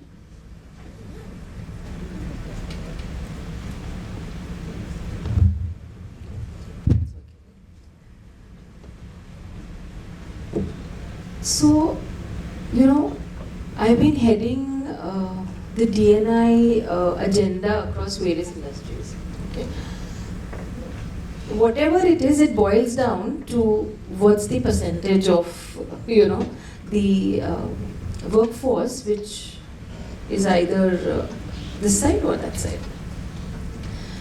And to bring something into, the discussion is what I would like to tell today is that when you talk about D&I or if you talk about inclusion, something what we do categorically is we work on the parameters which help the employee gain that status in the organization right from the top management to bottom. So, as I said, the mentoring and the coaching culture which we have brings about that change. We kind of, have specific sessions which we've organized, not only for the people who are specially abled or who are from the LGBTQIA plus community. Yes, I think that's right. Yeah, that's right, because it's actually the sessions which we've organized also for the line managers and the supervisors and the reviewers. In terms of, and I pick it up from the point which I think Arun mentioned, that are they trained to assess these people? How do we say that, or we bifurcate saying that, hey, this is the team which worked and this team doesn't work, then where is it that we are being human? So we've kind of worked around it, and I think it's really doing wonders for us. So which kind of also took us to certain aspects of employee well-beingness. So we have a lot of employee assistant programs which are there today, a lot of employee wellness which can help them with their work-life balance. They can reach out to someone in case there is something which is not happening, not from a manager's end, but also if somebody is going through a tough time at home, which could be any person in the organization. That's what has brought that, us close with the mid-year assessments. And of course the programs which help us strengthen the teams to work on their weaknesses and then come up with flying colors. So in fact, if I have to, of course, we've been growing around, a double-digit EBITDA numbers year on year and 80% growth on the top line with the same set of team. And the attrition is the lowest in the industry when it's compared to the retail industry. Why? Because I think these things have helped us. And the fact of the life is that we all work towards it, whether it's a CXO team or whether it is an area manager or a regional manager there on the floor. Everybody has access to the tools. Everybody is accessible to anybody who's there at the ground level. So we rightly say, when we sit in the office, which is a 24 degrees Celsius office, our people who are there in the distribution team, they are there in the 45 degrees Celsius. They're out in field, working with the distributors, working with the dealers. How do we make their life easy?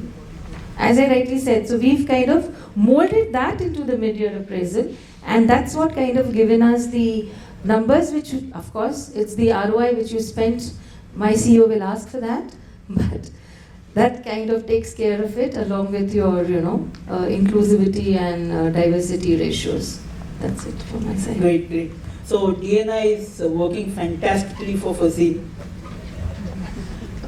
Abhishek, in your opinion, what are the most crucial aspect of HR leaders to focus on when designing a performance assessment strategy and add a real value? What aspect for HR leaders to focus on when designing a performance assessment strategy and that adds real value?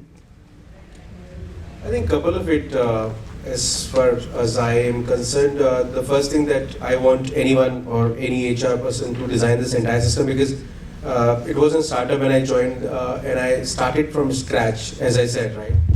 So the idea that I implemented is that the goals should be finite.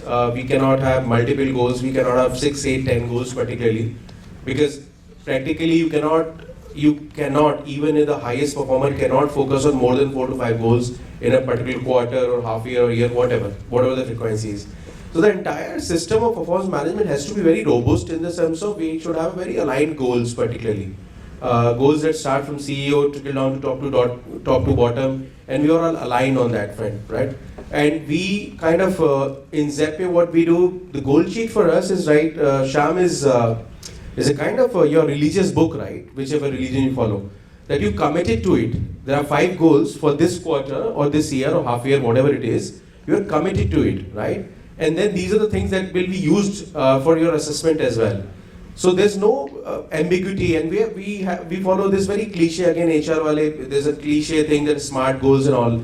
But in real sense, we follow SMART goals particularly, right? It has to have a number, it has to have a timeline, it has to have a attainable thing also, right? It cannot be a vague goal, okay, I will learn two new courses this quarter, right? This is not a goal. This is not a goal at all for that matter, right? So strong goals put together in a proper format, sealed in an envelope kind of stuff, take a kind of an oath on this, that I am taking an oath in front of you that these are my goals for this quarter. It's something very robust process.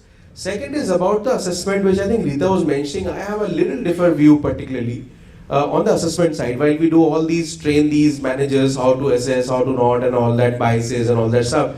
Very, very bookish stuff, right? Not to have biases and all the recency bias बहुत आता है. पिछले महीने गलती कर दी थी तो उसका वो है 2 महीने पहले अच्छा काम किया था वो याद नहीं है. All that human thing, right? Or we all do these things particularly. But the second thing that I do particular is what I tell my people is, do not really focus on weaknesses a lot, right? The reason is, 1-2 साल रहेगा, वो 3 साल रहेगा, 4 साल रहेगा, right? That's what he will be there. If you focus a lot of weaknesses, probably in human nature, if I ask around in this room particularly, आप लोगों ने last के 2 साल में कौन से अपने weaknesses identify करके ठीक कर लिया है? Anyone जिसने किया था 2 साल पहले, हाँ ये weakness थी, मैंने ठीक कर ली 2 साल में. Never happens. I mean, obviously you work, right? It's not that you don't work on your weaknesses. But the point is that focus more on strengths. For example, if you happen to follow cricket for that matter, Virendra Sehwag is one of the best men around, right? Was one of the best men. He has a 0 footwork. Those who follow cricket, right? Footwork. If you follow cricket, footwork is how do you move your legs around while taking a shot and all. While you have Sachin and Dravid playing, जिसका footwork ऐसा है जो उसका मूर्ति बना के you can actually worship. And in front of second side you are having this Sehwag which is hitting like even the Brett Lees of the world to the 6, right? So obviously he was given a feedback on footwork कि भाई you do some work, and he worked 5-10%. But the entire career he was not. Just imagine if a John Wright saying that okay Sehwag, you don't have a good footwork, probably will not be able to be successful. He will be shattered. Similarly, all of us, right? We all have weaknesses, right? But if the entire system is geared against the weaknesses, okay, Abhishek, strength ठीक है यार, ये 3-4 weakness पे बात करते हैं पहले. Strength तो सब में होती ही है. You know, focus more on strength, less on weakness. Maybe 1 or 2 weaknesses there. There's an IDP, there's a development plan. Obviously, अगर होगा तो शायद हो भी जाएगा. But then I need you what you are good at, rather what you are not good at. So there are 2 principles that I apply. Have a very clear-cut goals, because human mind by is designed do not appreciate ambiguity. That's how we are designed for. We do not appreciate ambiguity. बस because अभी goal setting का time चल रहा है, goal setting complete करनी है, कुछ लिख के खत्म करके submit कर दो HR का 100%. And you know that infamous trackers coming from HR, business wise, sales का 60% हो गया, finance का 90% हो गया. 31st July is the last date. Just like an ITR filing. And then we are against the head of the finance. अपनी team का पूरा कराओ भाई, 31st July तक पूरा मेरे को goals करना है. फिर वो कुछ भी भर के हाँ ठीक है हो गया. This is what it happens. In the biggest of the organizations, you won't realize यही होता है. Sometime or many times, I don't know. Right, most of the times. In my firm, what I've realized is, and what I've implemented it, have a 4-5 goals, आराम से बनाओ, आराम से साथ बैठकर बनाओ, commit to it, and then once you are committed, that is done and dusted. Simple. Okay, and I will focus on strength, less on weakness, because probably in my organization, churn rate is also high as a startup, right? I do not have time to build your career or to build you on your weaknesses particularly. Do with strength, play on the strength, do good, time mile, weakness pe bhi kaam karo. Nothing like it if you can improve it. So a little radical approach, but yeah, this is what I believe. Great. So Abhishek says. Shyam, if I can just add. Sure. So, this brings me to a point that, it's very well said, let's work on strengths. But what I've realized over the years is that the managers, because at any given point of time we've been managers and now managing people, we really want to talk about the weakness is because then how do you manage your bell curve? अगर weakness पे बात नहीं करेंगे सभी अच्छा है, so then how do you say and differentiate between people? Of course, I think people will say that organizations are moving away from bell curve now, but trust me, it doesn't work. At the end of the time, when there is this moderation committee sitting, then everybody is in an Excel sheet. 1, 2, 3, and then 10, 20, 30. So then that's the time when weaknesses also play an important role. And then the managers who've really done that, then they say, "ठीक है, चलो यार इसको 3 दे दो अभी, 4 नहीं दे सकते हो तो." That's from my side. So Farzeen I'll is just add the last point on this, and I think it's an interesting. I know it's not a debate; it's supposed to be a panel session. But I know the entire. If you look at your entire system, your college students, education system, it has always been basis ranking, right? And ranking is basis what? It's basis strengths and weaknesses, right? If you know you are not in the top 10 students and you're the 11th or the 12th, it's important to know that why were you not in the top 10 and why 11, 12, because then you can focus to be there, right? So I think of course it's a balance, but at the end of it, you have to look at both, because if you want to achieve something, you need to know what you have to work towards. And, Farzeen, I think the bell curve is definitely there to stay. Otherwise, how do you manage the Excel sheet? So, I'll let you move to the next question because I said this is quite an Yeah. So, everyone is suggesting bell curve and everyone suggesting to focus on strength rather than weaknesses. So, we'll move to next question. Rita, feedback is essential, but employee can be hesitant to share an honest opinion during assessment. How can organization create a safe and open feedback culture that encourages constructive criticism and growth-oriented discussion? So, what obviously I had mentioned earlier, and we focus on a 360 feedback, which is a confidential feedback, right? An individual gets the feedback from different people, not knowing who exactly has shared, but you do know that there is a feedback from superiors, from peers, from your subordinates, because you kind of get responses basis that, and that's obviously confidential. I don't think we've reached a stage yet where you can openly sit in a room and the subordinate can sit and say to the manager, okay, that this is what I feel you need to do, right? That safe space, I think it's a long way to go, and I'm being honest about it. I don't think we can we've reached that mode yet, but that's a hope that someday, the way a manager is openly sitting and giving a feedback to the individual, it happens in the other way around. But nevertheless, what we've done is, of course, as I said, this 360 feedback. We do a lot of, conversations. There's something called Just Ask, where there are questions thrown to the CEO. Again, if you want, you can share your names, or it can be confidential, where you can ask any kind of questions about yourself, your role, your manager, so that it's an open forum where you don't have to hesitate without, otherwise going through the normal route of first talking to the manager or the entire protocol. So we're kind of creating these kind of spaces where people can ask questions to CEO, to me, to a lot of people without hesitating, and it also helps in a sense because I think managers also know that there are different forums where conversations are happening. Right, so that's the second one. And of course, we do have an employee engagement, kind of a thing also which happens, right? Which is about the entire organization, where it's not just again about them, it's about everyone. So there are questions about the CEO, there are questions about me, there are questions about the manager, and about overall how they're kind of feeling. So there are different avenues where people, we are kind of making it more and more open, saying that come and have conversations. But even though there are options to keep it confidential or share their names, I think we are still seeing a trend where, a lot of, especially the junior employees are not comfortable sharing their names out in the photo. So I think till that happens, it will be a much, safer space in terms of how, people can do that. But it would take time, and, though, again, very kind of connected to something when we talk about, our diversity and inclusion, right? But are we really being very inclusive in conversations yet? Maybe not. So that would take time, and the hope is the next 5 to 6 years, it's a complete different mechanism in the workplace also. Agree. So Rita's work involves a lot of creative people, and as we all know, creative people is always bold and they talk directly on the face. So I don't think there would be much challenge in your domain, but rest of the people would be facing, and the insights which you have given will be great helpful. So, I mean, looking at the crowd, I should stop questioning, but I have a couple of questions to ask. Arun, mid-year assessment often tie into performance-based reward and recognition. How can organizations strike a balance between motivating employee through reward and avoiding a hyper-competitive or cutthroat work culture? You can't.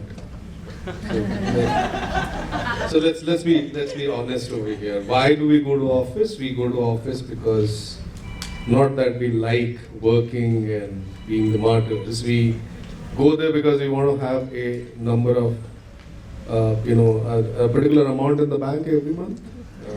Then every year that compensation that comes in form of whatever you call it, PPP, bonus, reward, whatever it is. And the third is what's the advantage that I have over others? As a human being, I think we are all competitive.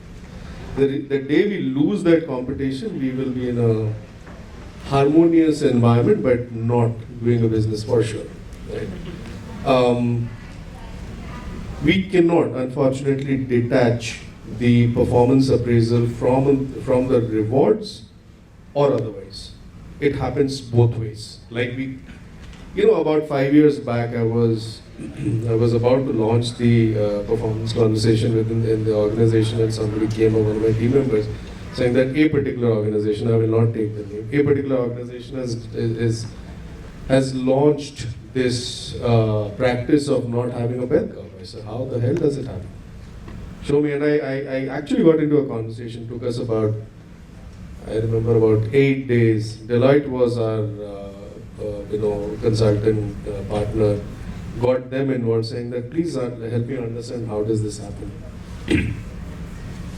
Like Abhishek was saying, it was only a false news or a practice that was propagated by the organization. You can go and read about the organization, you can read about what has happened.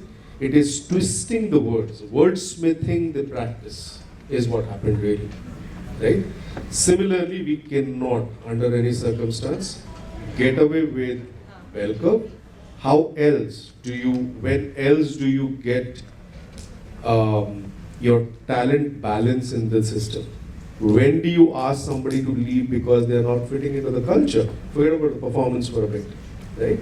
When do you promote a particular value system? How do you reward them to promote that value? So, in all honesty, unfortunately, my response is very candid. You can't. Okay, that was really candid response. So, one last question for all. One challenge in mid-year assessment, ensuring consistency across different team and department. So, what is that one challenge you all face? I'll go first, and it's very close to my heart. There's the concept called mentoring or coaching. Sometime back I stated that one of the factors as an organization we are dwelling in is how do we make sure that the coaching is effective, right? And I also lead the customer experience part of the organization. Now when we were looking at it, there are people who are very happy with the conversation, right, with their managers. People who are extremely unhappy with the organizations, the appraisal discussion with their managers. And then the people who come up and you ask them, saying that what happened, it was a regular discussion. Did you say anything? No, I don't. People like me. It's been 26 years that I've been working. Not a single, I think I would have gone through about 54 by now. Not a single discussion that I have challenged my manager's decision. That could be a strength, weaknesses, neutral behavior, call it whatever it is. I don't like to challenge that. For me, that is the way, right? So when I look at these three types of behavior in the organization, the lack of standardization is in the way the manager speaks. I was sharing this in our calibration session. One of the organizations, and not again in all confidentiality, I was managing this very interesting transition and merger and new launches and stuff like that. I was very kicked through the year. I said, wow. I traveled to about 5 different countries, spent about 7 months staying outside the country to understand different cultures, so design practices, design methods, how people can bring it together. And how do we ensure that the core agenda or value of the organization is taken care of. So I get into this discussion with my then manager, and during the discussion I have, like all of us, I have created a set of achievements, a set of things which are very small on where I failed, and what do I want to do, and what do I want to learn. 4 areas I have taken. So he said, okay, let's start. And I started point number 1, point number 2, point number 3. At the 7th point, I was so excited. And that's when my excitement started melting down.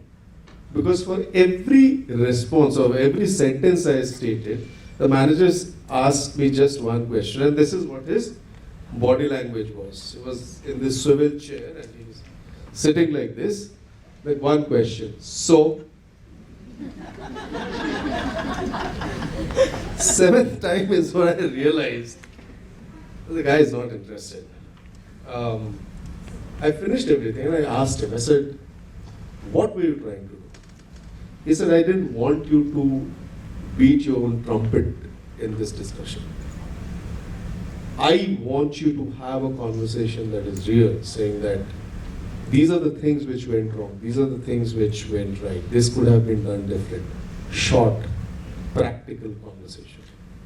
Did I know that the answer was no? And that is where I bring on to the point of training the people, recalibrating the people. I think the previous group, the panel, discussed saying that learn and unlearn and relearn. And that is exactly what is needed. The only thing that I'll leave you guys with is, if you want to standardize the conversation, have an AI tool. There are multiple AI tools available today which do speech analytics, data analytics. Get them on board. Have your CEO invest in that, pilot it, and see how brilliant those conversations will turn out to be. Because today, these are happening in the closed rooms, and you will believe what you want to believe. So my signing off would be, get the conversation standard. You can't have a standard conversation, obviously, but a respectful conversation to happen. Record and get the AI involved so that you know what can be different. Right. Rita, what's your one challenge? I think quite similar again to what he shared, because I think that's one is there's again how do you involve again AI into your conversations also, where you can use it to your advantage, and I think the balance of the standardization, but the speed in which we kind of moving ahead on feedback conversations, I think that is something which is crucial. So I think that's what I would kind of put into it. So Rita in sync with Arun. What about you, Abhishek? What's your one challenge?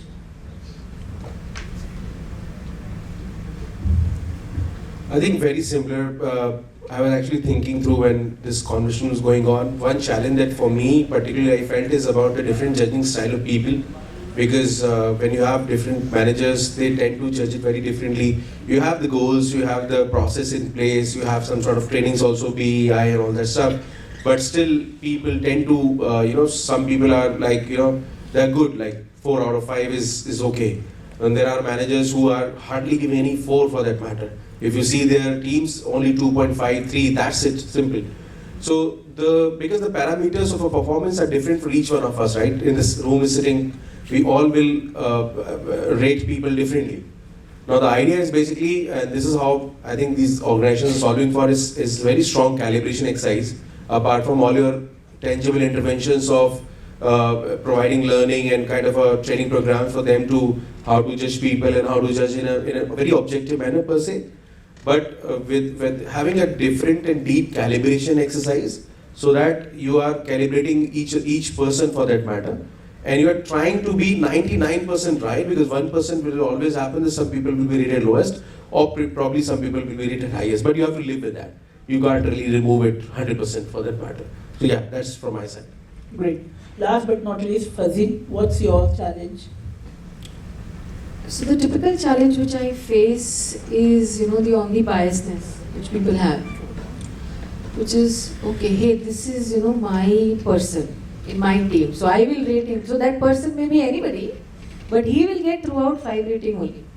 That's where mid-year assessment plays an important role, where we kind of, I would just like to touch upon is that we start a 360 in mid-year only.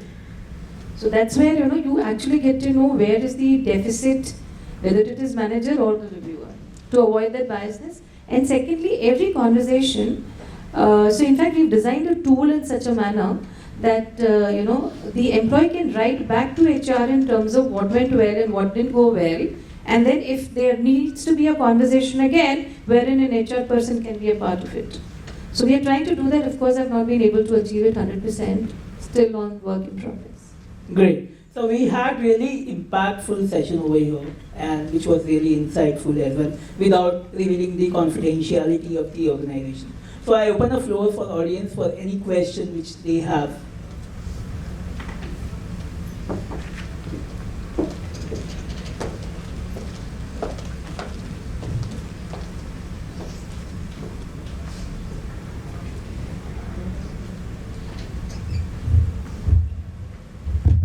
Check.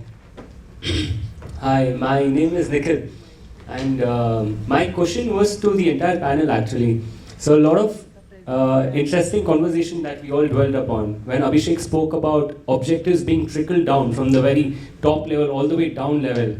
Now when you do that, you might get your objectives down, but at the same time when there is one being or one component or one department or one sector that might perform wrong, you might trickle down, the same effect might go on top, right? So how do you ensure that certain things are set in place? It's very hard, time consuming, very laborious at the same time. So there's a lot of, it's hard to put things in place at the right things. It's like a puzzle. You got to put the right thing in right place, right? So how do you do that? And with that comes diversity and D&I. When Ma'am Farzeen spoke about, it gets even more, the environment gets more hard to, predict, and there are more uncertainties. And then finally, Arun Kumar Das sir spoke about how laying that groundwork is also very necessary. So that groundwork, again, it's hard to know when that groundwork, to what extent it is there, what else is required, how do you monitor it? Because it just so happens that, whatever we see from our eyes is not exactly the truth, right? I mean, aankhein wahi dekhti hai jo that we want to see at the end of the day. So it's very hard to, sometimes get that entire thing in layered and structured. So if you could talk about on that. What's your name again? Nikhil Pawar. Nikhil. So it is not hard to predict at all. Okay. Again, I'll be honest with you. It is not the year-end appraisal that you need to prepare for.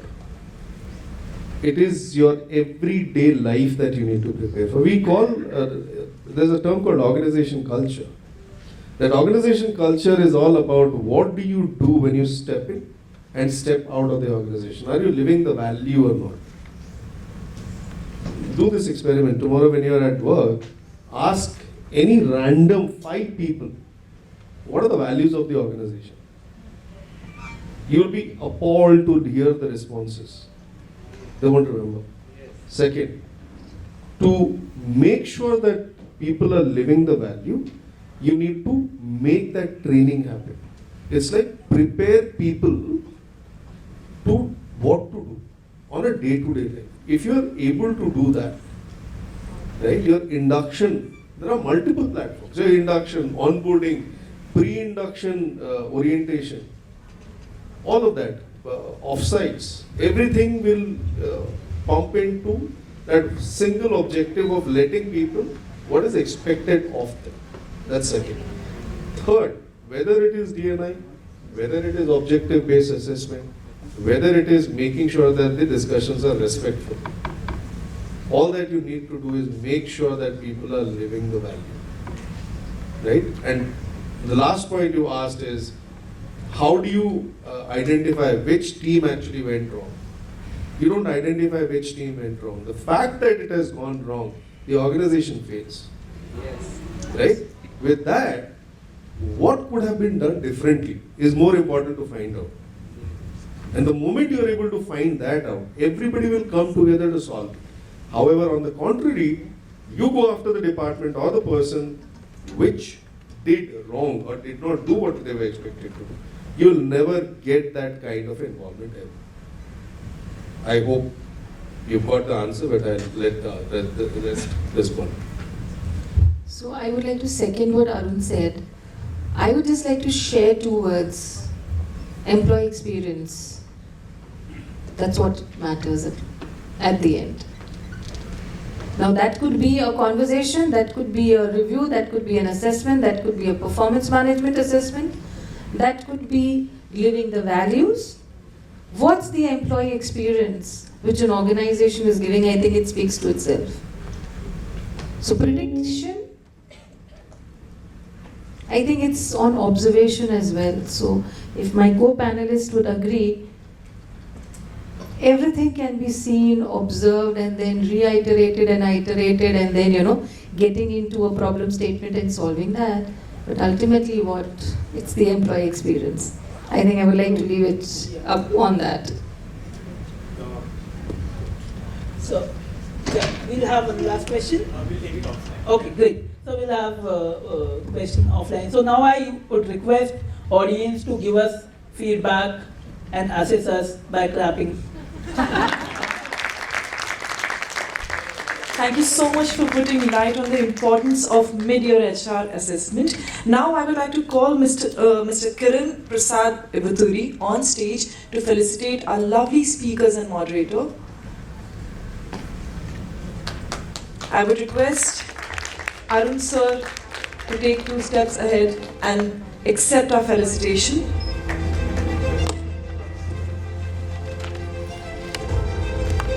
A big round of applause for Mr. Arun, please.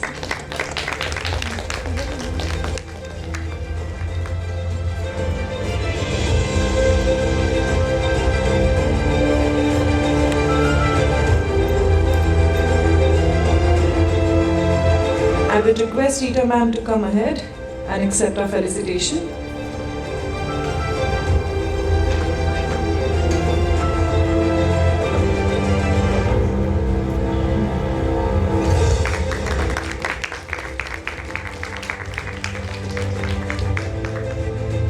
Next on list is Abhishek Gupta. Please, sir,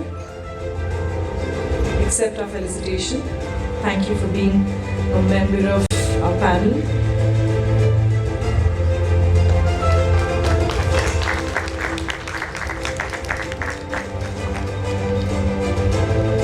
I would request Farzeen ma'am to step ahead and accept this felicitation from our side.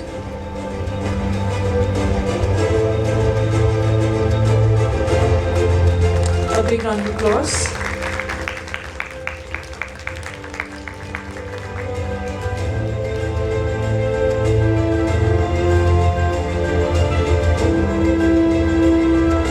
And now to our moderator, Shyambahadur sir.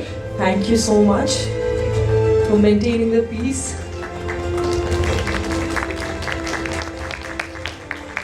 Now I would request Shyambahadur sir to felicitate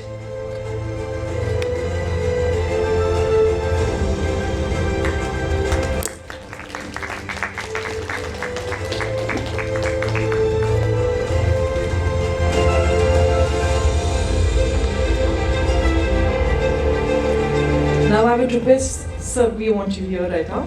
I would request Shyambahadur sir to felicitate Kiran sir for being a jury member. Thank you so much. We are very, very glad you were a part of our jury. A big round of applause for sir.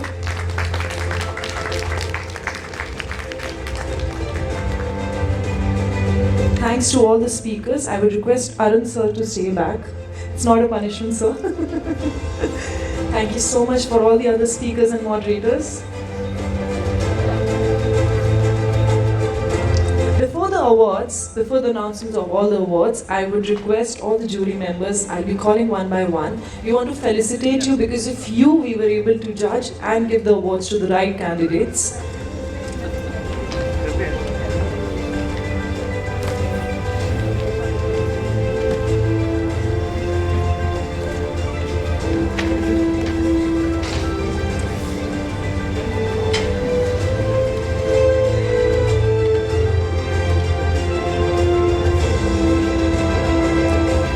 I would request Mukesh Kataria sir to come on stage and accept our felicitation for being a jury member. A big round of applause for sir, please.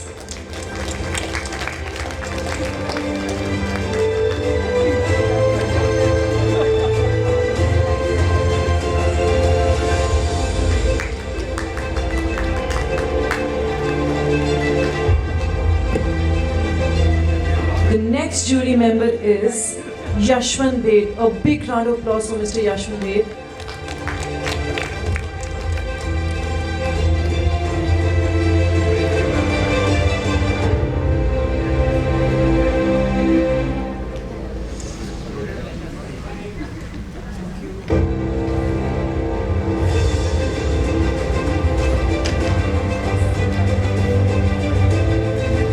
Yashwant sir on stage, yes. Thank you sir for being a part of our jury.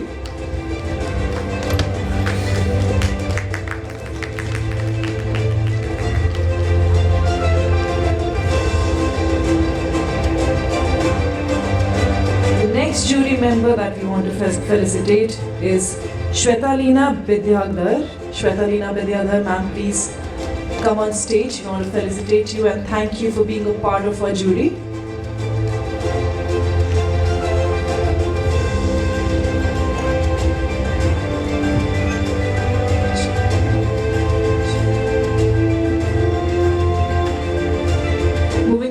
I would like to call Shanaya Talate on behalf of Bharat, yes, our jury member Bharat Govind Rajnan.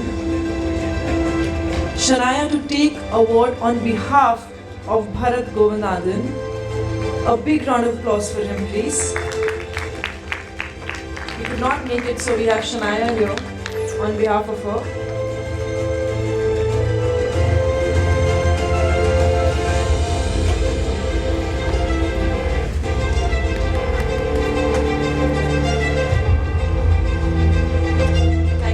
Sir, thank you.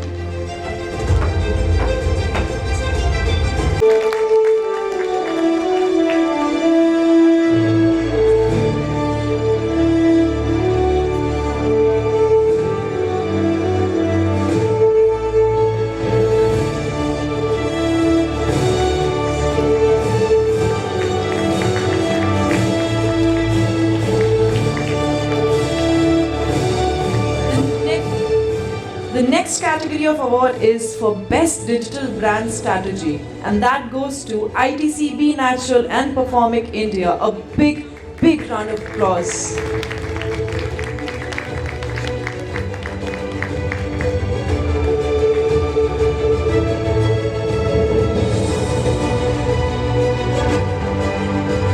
The next set of awards is for the Best Digital Marketing Campaign overall. And the award goes to Empowering Dreams. A big, big, big round of applause for Empowering Dreams.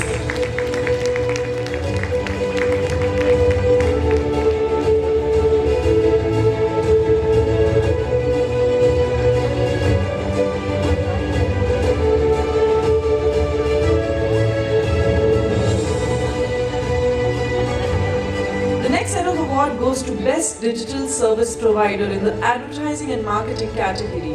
That goes to Digitas India. A big round of applause for Digitas India.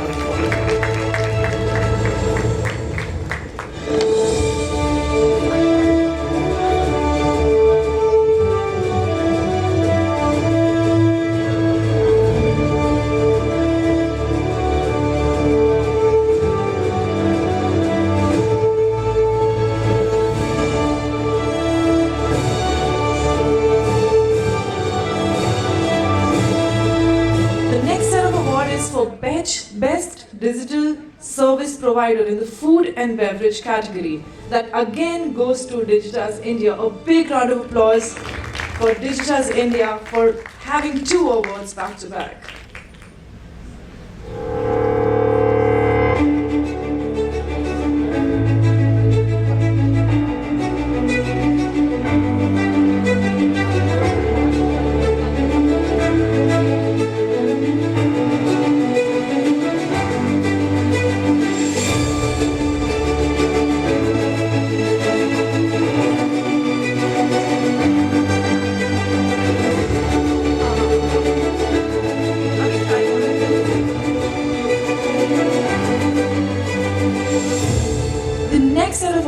For Best Digital Service Provided in Telecommunication category, and that goes to Geo Digital Life. Yes, a big round of applause for Geo Digital Life.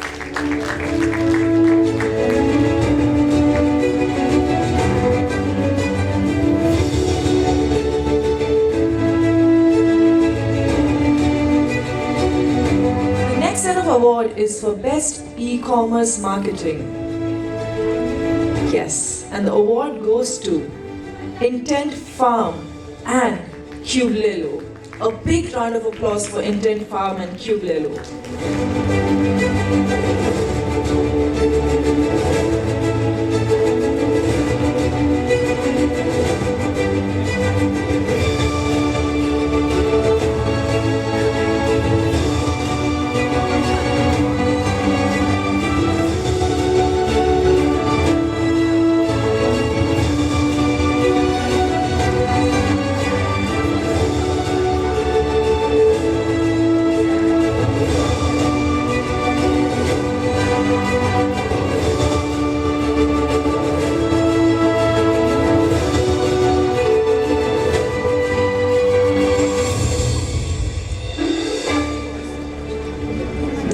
Category of award is for Best Location-Based Marketing, and the award goes to Hyperlocal Marketing Innovators. A big round of applause for Hyperlocal Marketing Innovators.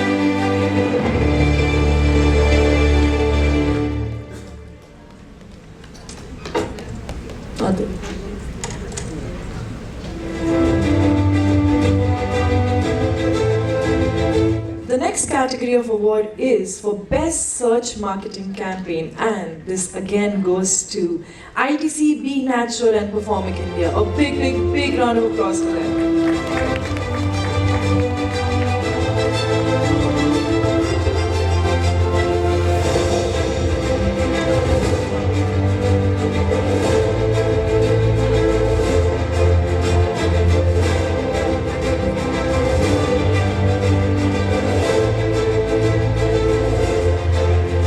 The next category of award is Best Social Media Campaign Overall, and the award goes to Lulu Hypermarket. A big round of applause for Lulu Hypermarket, please.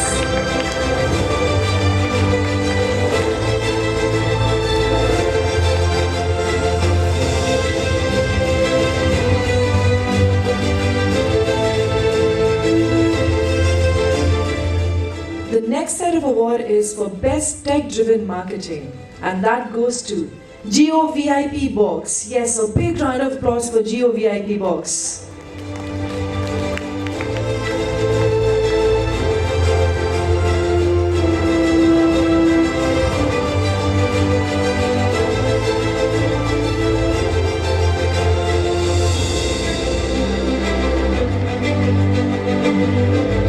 The next category of award is for Best Video Marketing Campaign, and it goes to Empowering Dreams. A big round of applause for Empowering Dreams.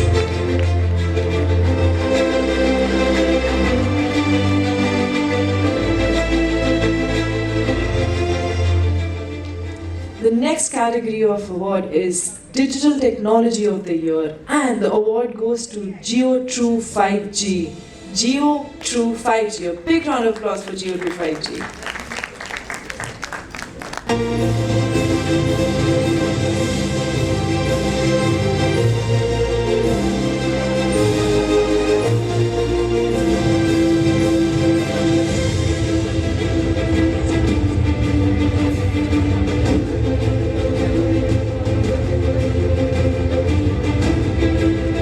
Set of award is for Best Digital Financial Inclusion Provider, and it goes to Madhusudan, E-founder and CEO. A big round of applause for Madhusudan.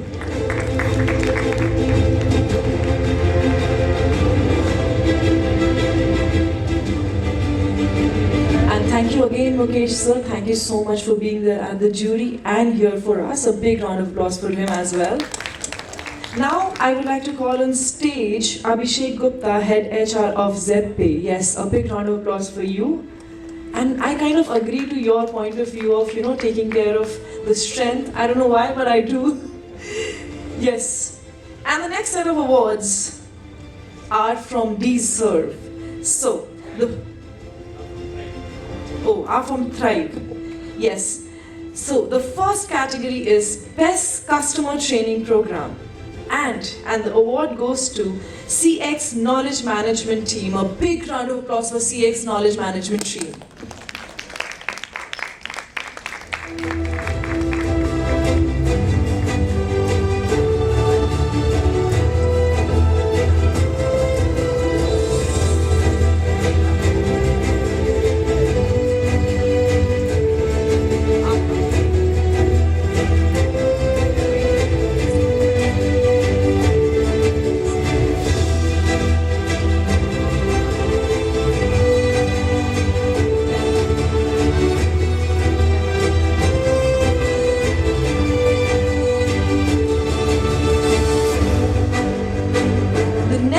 Award is for Best Diversity, Equity and Inclusion Strategy, and it goes to Baksi, India. A big round of applause for Baksi, India.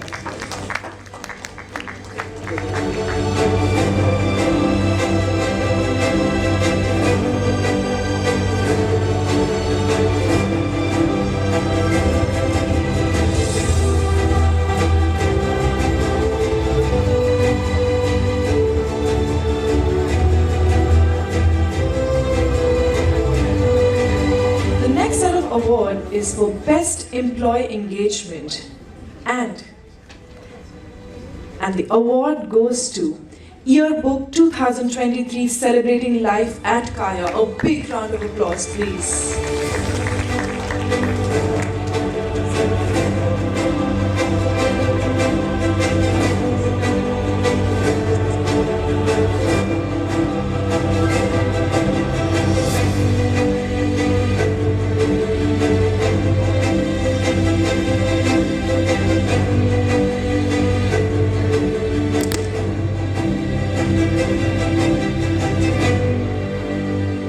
Almost at the end. Please guys, clap a little more.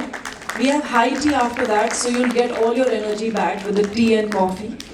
The next set of award is Best Employee Recognition Program, and again it goes to Baksi, India. A big, huge round of applause, please.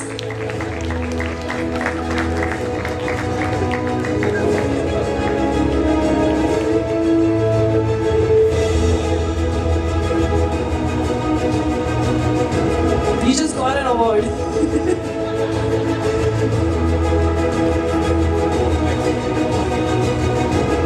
Baksi, India, yes.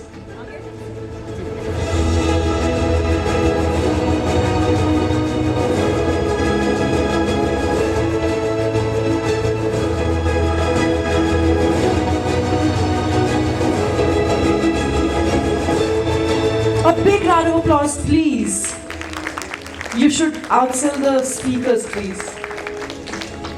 The next set of award is Best Learning Strategy, and that goes to Muthoot Microfin Limited. A big round of applause for Muthoot Microfin Limited.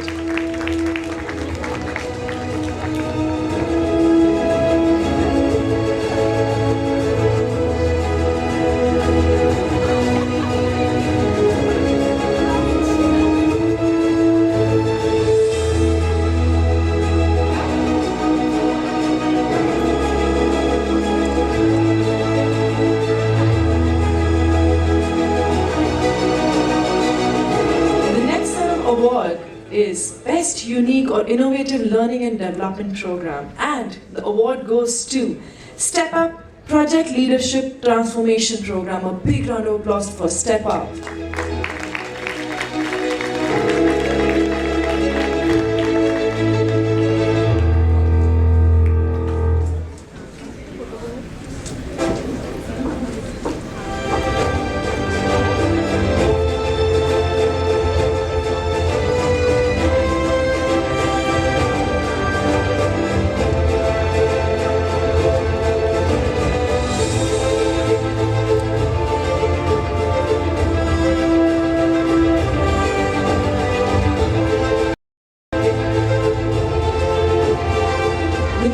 Award is for Best Use of Leadership Development Competency Model, and the award goes to Writer Business Service Private Limited. A big round of applause for them, please.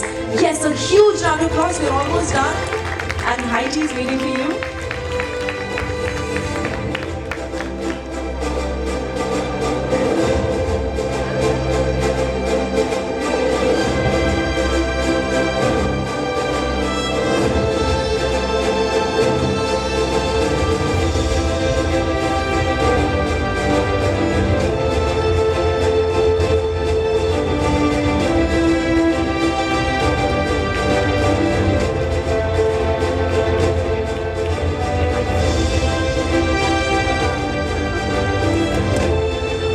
Award is for Most Valuable Employer during COVID-19, and the award goes to No Broker Technology Solution Private Limited. A huge round of applause for No Broker.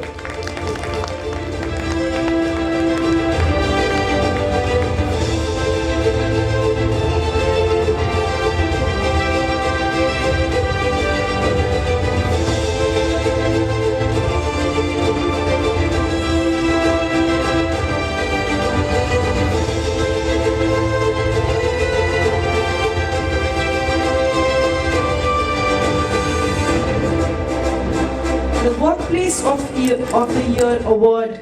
The next category is the Workplace of the Year Award. And that goes to, again, No Broker Technologies. A big round of applause for them.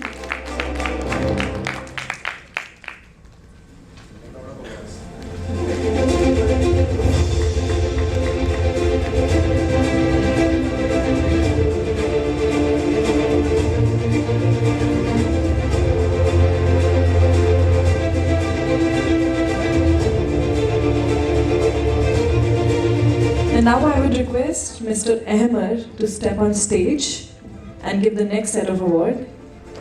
You stay. What if the award is for you? Okay, since I've already disclosed it, the Best Learning Strategy Silver Award goes to HR Team ZebPay. A big round of applause for him, please.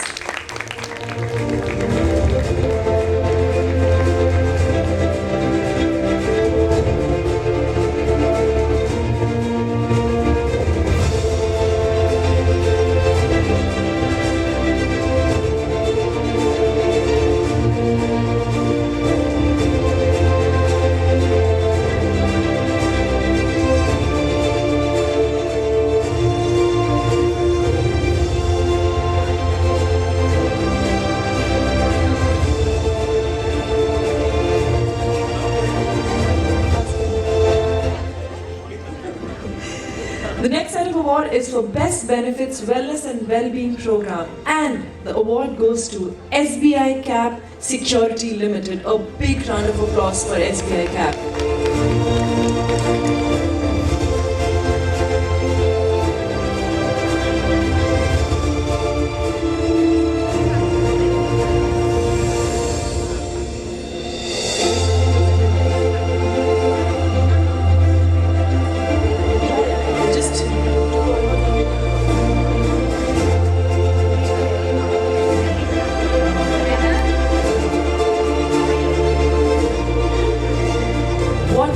So what timing? A big round of applause for this amazing timing. Well, you knew it.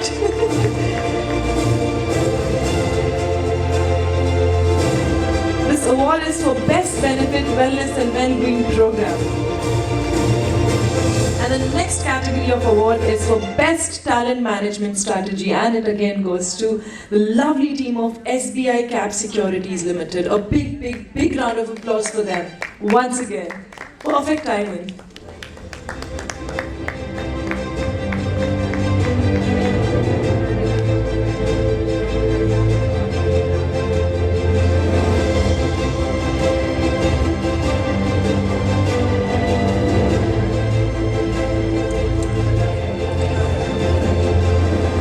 Thank you all for being such a lovely audience. I'm sure you have learned a lot of things. I don't even belong to the HR department or anything related to corporate, but I don't know why after all the sessions I feel like getting a job, because now actually all the employers are considered so well, because back when I was thinking of getting a job it was horrible.